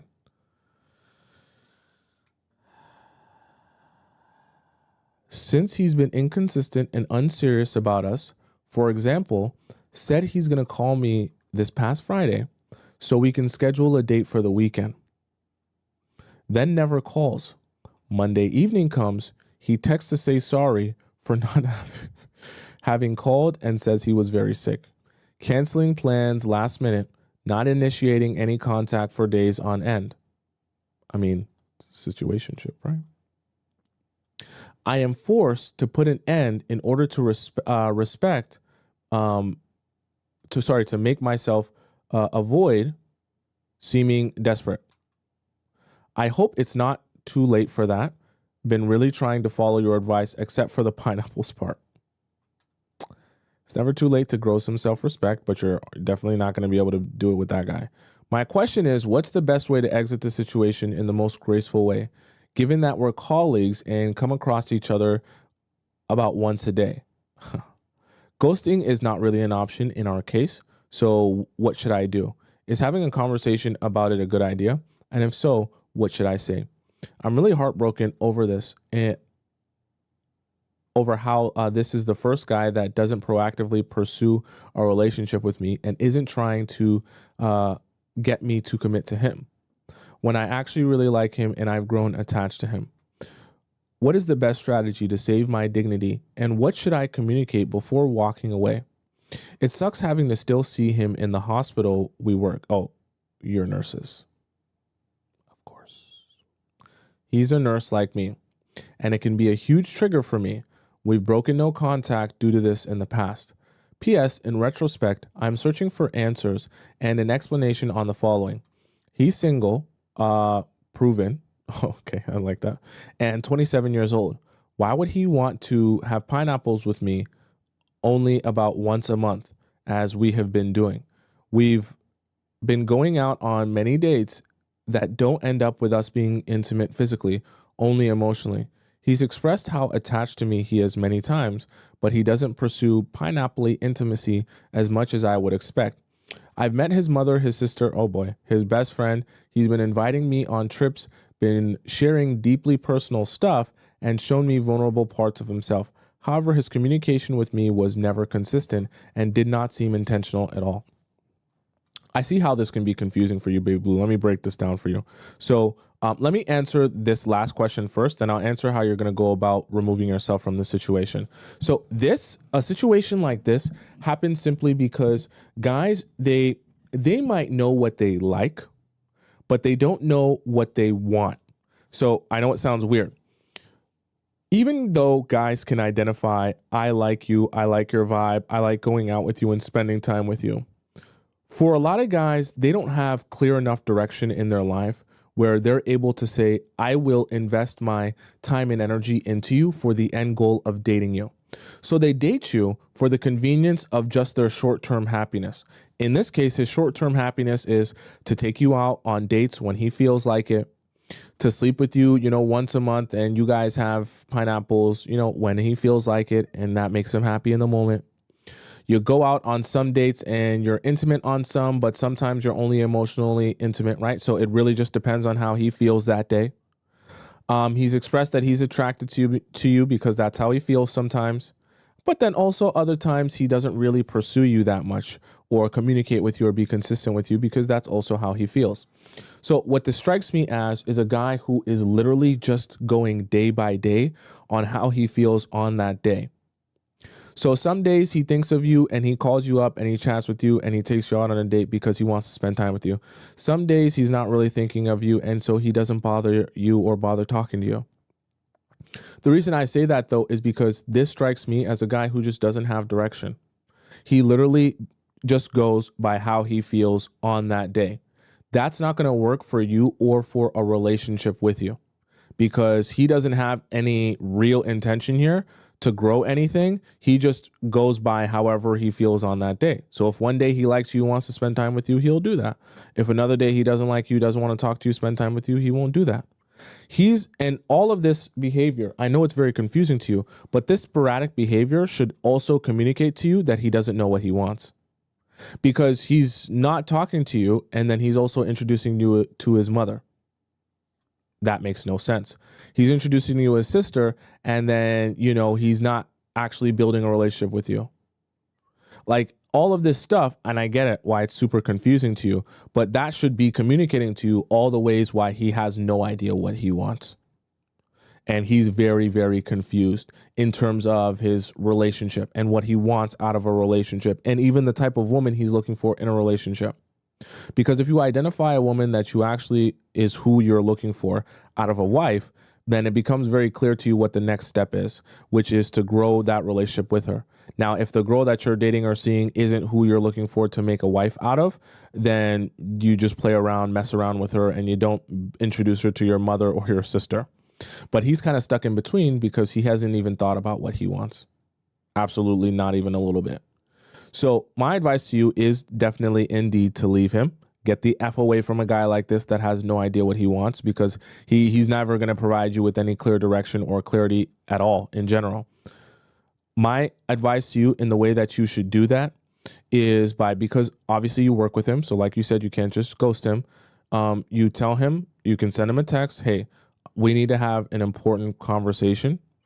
either over the phone or in person. Let him choose how he wants to do that. Then he'll tell you, that, let's do this. When can we do this? In the same message, I would also advise you to just say, we need to have a conversation either in person or over the phone. Let me know the time that you have, however long it's going to take, an hour and a half or 2 hours for a conversation. He'll let you know the time that he's available. And then you guys have that conversation. And in that conversation, you tell him, hey, I'm just letting you know so that there's no confusion. I don't hate you. I don't have a problem with you. No hard feelings, but I'm no longer wanting to do anything romantic with you. I'm not going to be texting you after this, calling you after this. Don't ask me out on no dates after this. I don't want to see your mom again. I don't want to see your sister again. Don't want to hang out with your best friend. Don't invite me to anything. Don't text me about anything. Don't wish me a happy anything. Just let it be. I don't have an issue with you. When I see you around the office, I'll say hi to you and just pretend like you don't know me. Okay, right? And we'll be cool. We'll be fine. We'll be cordial and leave it at that. So whatever he says to that, that's irrelevant to you. Whatever his response is, oh, but this, but please, but that, but this, I'm sorry. That doesn't matter to you, okay? You came here to let him know what's going to happen from now on into the future. And that's your way of setting the precedent that please don't contact me. We're done doing what we were doing, but I don't hate you. I don't have a problem with you. I just want to move forward. And that's the way you do that, in a way that is still considered mature, but you also set that boundary that, look, don't just stop with the silliness. Stop asking me out on dates and you don't even know what you want to do here, okay? I don't want you to bring that up, okay? I just want you to tell him how it is and the decision that you've made. I don't want you to go into detail. Oh, and by the way, since the last time you said that you were going to take me out on a date, I've noticed that you haven't asked me out and I've noticed you haven't. Don't do all of that over explaining. Tell him exactly what it is for you and the decision that you've made for yourself that is best for you. Let him get his own piece out, but whatever he says to that, you're going to continue going along with your decision. Okay? That's my honest advice to you on how to do that, right? Let's go into our next question here. Got a lot of scrolling to do so we can answer these, a couple of these. So LP Baby, oh boy, changed this post a lot, says, see replies below, found a new suitor on New Year's Eve, day help. Wait, what? Part one. Hi, Tommy. I may have potentially found a new suitor on New Year's Eve day. LOL. I was being good, I promise. I went to a salsa bacha New Year's Eve social dancing event with my female friend. See how that works, chat? Go somewhere that you enjoy and it's vibes. Okay. You might meet someone you like. I met this man there. We had danced and had a nice time. And since he is more of an experienced salsa dancer than I am, he was giving me some good pointers. He was nice. He said I was really pretty, cool, and asked for my number. I suggested we exchange Instagram accounts instead because I want him to work towards getting my number if he was actually interested. Oh, you're smart. I had to leave the event early because I came with my female dance friend. He gave me and my friend a goodbye hug, but he gave me a kiss on the cheek. We are both Mexican, Latino, and that is common in our culture. I don't kiss anyone on the cheek because that's not me. Me and my friend left, and then half an hour later, he messaged me via IG to tell me that it was nice meeting me and if I made it back home safely. So nice. I can tell based on our interactions during the social event that he is interested. Part 2 below. The main red flag I gathered was that he told me and my friend if we wanted drinks in his hotel room because he booked a room and bought his own drinks. This New Year's Eve social dance event was held at a hotel lobby. Okay. That's why he booked a room. Also, is it cheap to not buy drinks at the bar? Okay, this strikes me as a very unique situation. So I don't want to make any assumptions of his character based on that statement because you can drink more if he has drinks in his room. But it is strange just because he's a stranger and, stranger danger, going up to a stranger's hotel room and taking drinks in his hotel room can make you end up on a true crime story. But let me read more. I peeped and noted he wanted to take me especially to his room for a drink. Luckily, I am one of your star pupils in the Players Club, so I am now making better decisions. Thank God. I wouldn't advise you to do that in any scenario, no matter how nice he is. Of course, I said no thank you. I said to him, no thank you. I don't drink beer or tequila. I don't drink and typically just prefer wine if I'm in the mood. Plus, I'm a lightweight and I can't really drink, so I don't drink typically. Plus, I make bad decisions sober, so I know my ass should not be drinking at all. Good, at least you know yourself. Obviously, I didn't tell him this fact about me. This situation was something I didn't really like. I don't like how charming / forward he was with me, because if he was like that with a pretty girl like me, I am pretty sure he can be like that with any pretty girl. Okay, so you're getting a lot of self-awareness, because that's very true. But you tell me, Tommy, I trust your judgment more than mine when it comes to how charming men approach women. Should we not trust the charming men? Also, no, I am very jealous, controlling, possessive, obsessive kind of lover / girlfriend. I am self-aware. Well, you're Latina, so that makes sense. I am self-aware and know this about myself, so I know I can't afford to lose my mind again for any guy. My question is how to proceed from here without messing it up, aka messing it up like my last relationship. Recall, I was the crazy ex-girlfriend that banged her head against the wall and have stalker tendencies and checked my ex's 50 to 60 followers. This new guy is following 2,000. You're going to be doing a lot of scrolling and a lot of checking. I'm not attached to this man because I don't know him, but I know how I am when I develop feelings, and it's ugly behavior. No more banging your head against the wall, please. I beg of you. You've read my past posts. I know I shouldn't date because I'm focused on my healing, but he is a potential suitor. He's a fire sign, Aries. I'm compatible with this zodiac sign. Okay. Love zodiac signs, love birth charts, chat, and LP, baby. But please, I beg of you, let's grow the relationship with the human being first before we decide how their zodiac sign affects our ability to be in a relationship with them. Okay? Please. For me, please. He's an engineer. He was nice and he is interested in me. Part 3 below. How do I maintain his interest while still focusing on myself? I'm scared of friend zoning him because I don't believe in having male friends. You shouldn't, because I know that just means they are physically attracted to me. Obviously, he is, because he came up to you. This typically always happens to me. And this charming fire sign engineer Latino man just showed me his cards, that he thinks I'm pretty and is consistently messaging me lengthy paragraphs via Instagram. Yes, I am the crazy ex-girlfriend that wanted to message my ex a happy new year a couple of hours before, and I feel this was my reward for not doing that. LOL. I didn't expect to attract the guy so fast. I'm not even manifesting a good man / healthy relationship right now. My goal is to focus on me 100% and focus on my self-love / self-worth / respect. I have been reciprocating, and we have a date set up this weekend in the afternoon. He wanted to meet early evening, but I suggested earlier. Please help me out, my dearest Tommy, with your sage advice on how to handle this new man and new type of friendship / relationship. Treat me like I was your daughter. What would you tell me? Part 4 below. Also, I'm proud of myself. DJ'd myself.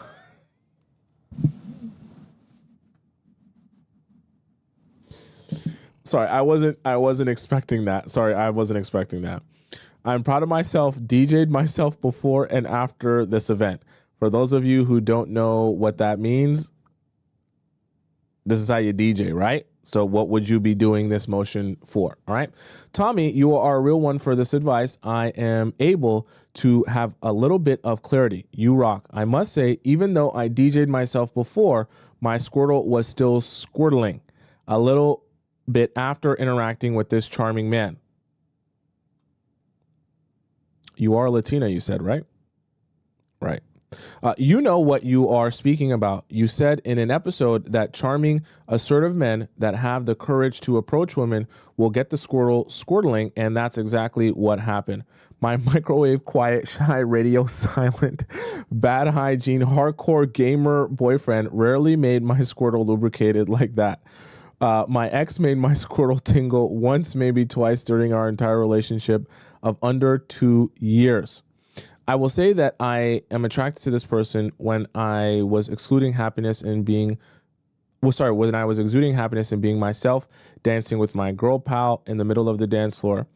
I was also looking pretty good. Also, we have been talking every day, 1 to 2 big chunky texts per day via IG, and I wanted to hang out. And he wanted to hang out on Sunday night last minute, and I said no because I was busy. Good, that's exactly what you should have done. He suggested this week or weekend, and I said Sunday. He said, let's do Sunday late afternoon or evening. I suggested this Sunday early afternoon to mid-afternoon. We are meeting this Sunday in the afternoon. Tommy, what should the time length of our new friendship hangout be? 2 hours max, right? Precisely. You just met this guy. No need to go over that. I have no idea what we are going to do, but I am nervous about it because I don't know what to expect. Please give me tips on how to behave so it goes as smoothly as can reasonably be. Thank you. Please talk to me like I'm your precious daughter. Thank you, Tommy. Okay, LP baby. So in all seriousness here, the number one thing that I'll say to you for advice to you on what to do here is you're not going to go anywhere in private with him. I'm not saying he's a bad guy. I'm not saying that, he's a dangerous man or anything like that. But the little, excerpt at the beginning of you saying that he invited you up to his room to drink, just you and him, it just, I just want you to be just a little bit cautious. All right. He's a stranger. You don't know who he is. Also, this thing, okay, I'm not going to make any assumptions of his character just based on something superficial like this.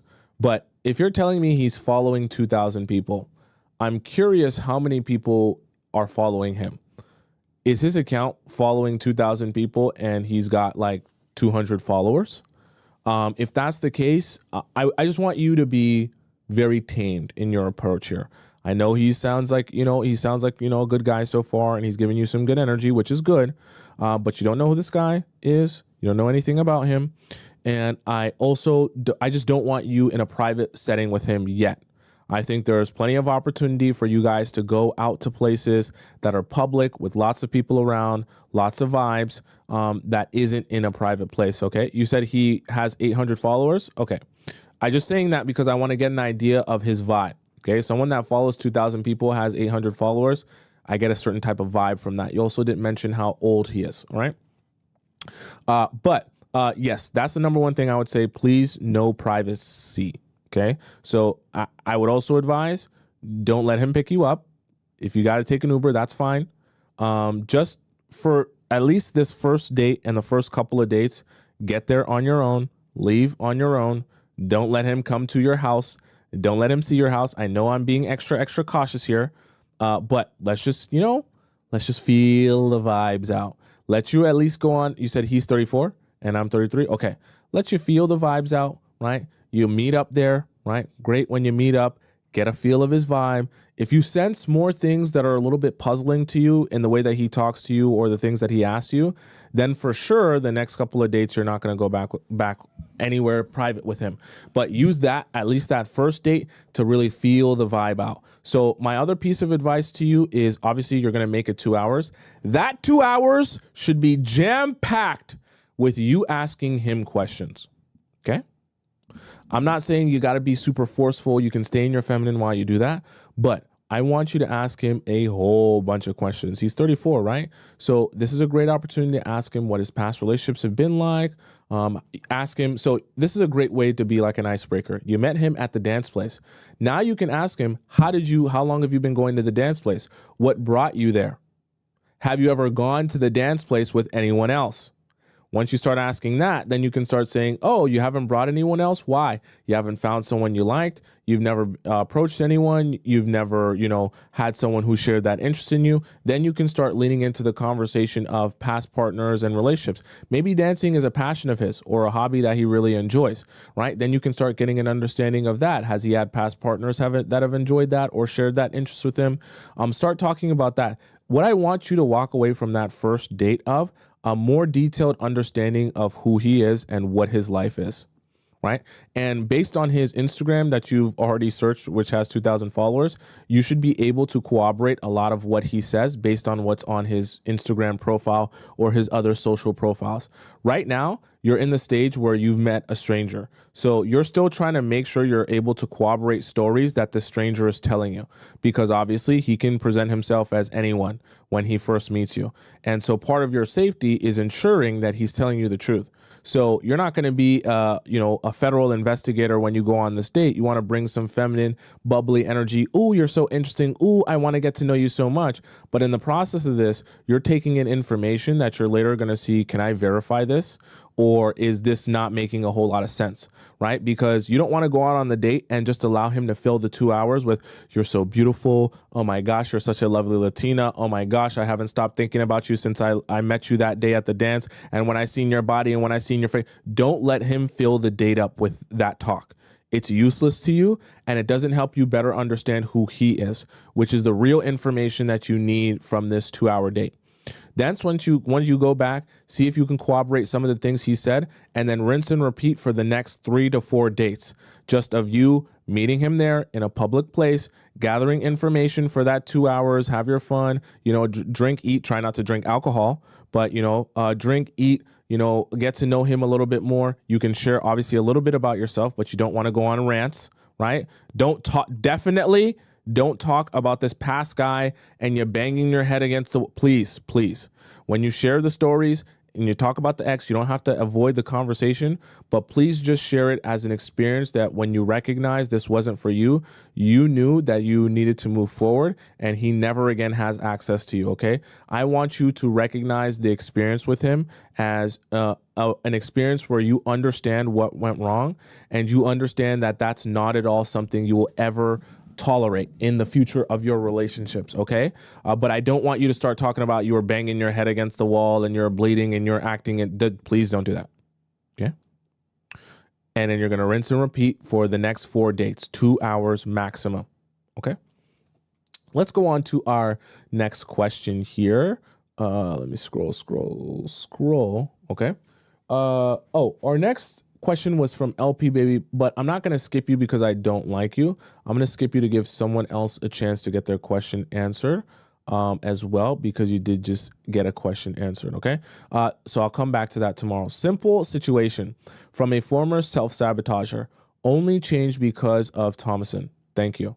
Hi, Tomisin. I am a 26-year-old female and just started dating a 27-year-old man. We met on Hinge.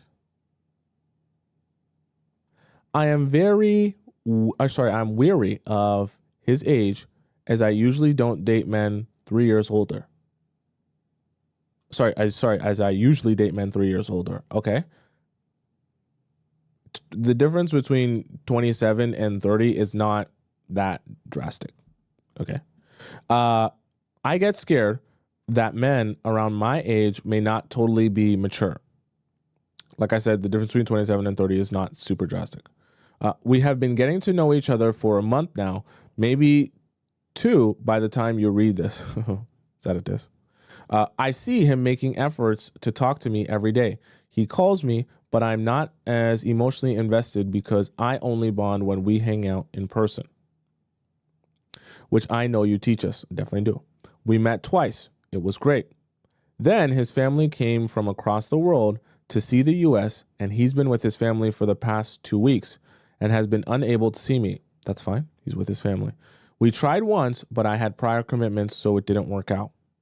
I have already made it clear to him that I don't like to text, never did, and am only able to dedicate my time to him when he hangs out with me. Excuse me. His family is here until the first week of January, so I know I have to ride it out and have some patience to see him again. He definitely makes an effort to speak to me and get to know me, but since I am literally forgetting our in-person vibes, I feel odd interacting with him because he is still a stranger to me. It's okay. Doesn't all have to happen in one day. As we met in person only twice, he sometimes messages me stuff like, "We are like a power couple," LOL, and that he is my guy, LOL, which I did not react to. That's exactly what I would just say to do. Just don't react. Honestly, it doesn't mean anything.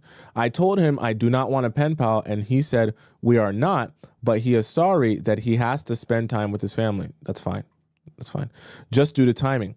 So far, he is a nice guy, and I have not seen any red flags. So I don't want to rule him out. You don't have to. I don't text him often. You also don't have to. We talk on the phone a few times. Talk on the phone when he calls you. He just got to follow me on social media, where I am rarely active. His choice is only to see me. His choice is really only to see me in person. I feel disconnected from trying to build any emotional connection with him because it's been so long since I've seen him, and I find myself feeling bad that I'm unable to reciprocate the same level of interest due to the fact that I just take more time to bond emotionally. How should I go about this? See, this is the thing. Just a girl. See, when you join the Players Club and you learn all of these things and these strategies, and you meet guys, and even when a guy is cool and nice and all the vibes, you're just kind of like, yeah, we'll see how it goes, and I'll let you show me if you're really invested here. See, this can be quite a shocker for you, because this, in a weird way, will work so well that you start to feel like, okay, if you really are serious, you'll show me that, and I'm not going to worry myself outside of that. So you're actually dating. What you're expressing here is the lack of anxiety you feel dating this guy, because as you're dating him, you saw him twice, and you're only basing how you actually feel about this guy based on the actual actions he takes. Everything else you're just leaving up to whether or not he chooses to actually pursue you. And you're not bothering yourself or, spiraling out of control at the idea that he is either trying to pursue you properly or not. You're just allowing him to make the decision that he wants to make, and you're leaving the rest up to the universe. But the thing about it is, I think that what's happening here is this is actually decreasing your anxiety so much that you're starting to feel bad that you're not like overly invested here. And ironically, as your anxiety has been decreased, he seems to be expressing how much he likes you more. And like you mentioned, you're feeling a little bit guilty because you don't feel like you like him as much as he's expressing he likes you, but that's okay. Understand that this dynamic is the way you're going to receive the best treatment from him. I know it sounds very horrible, right? But in this state where he is the one that desires you a lot and is saying how much he wants to spend time with you, great. Then you can sit back, relax, have little to no anxiety, and he will be the one saying, hey, let's go out here. Let's go do this. Let's spend some time with each other. Let's da-da-da-da-da. And all you'll have to say is, okay. The thing is, if you're used to being in situations where guys give you anxiety, or used to being in situations where you feel like you like the person so much more and you're doing everything you can to spend time with that guy, it can become a little bit boring to you to be in a situation where a guy just likes you. And you kind of feel like, yeah, I'm not super worried about what's going on with you. And it may not have anything to do with anything he's doing wrong. He might still be attractive. He might still be a cool vibe to hang around with and all that other stuff. You're just not falling in love with the fairy tale before anything actually is happening, because you're a little bit more self-aware and sensible about the long term of dating and relationships, instead of just immediately meeting a guy and convincing yourself that this is going to be your husband before you've actually even gone on one date. See, living in that fairy tale will put you in an anxious state where, yeah, you'll be able to feel like things are more magical, but you're feeling like things are more magical without them actually happening. In this scenario here, you're less anxious, and you're also more capable of recognizing if anything's actually happening in this relationship, which it's not, right? He has his family thing going on, which is fine. And when he's ready to ask you out on a date, he will do that.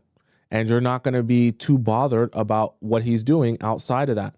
You're not going to spend so much time calling him, texting him, messaging him, and all this other stuff if he's not going to ask you out on a date, because it'll be a waste of your time. So you kind of have a very clear understanding of what you need to do and how you need to get there.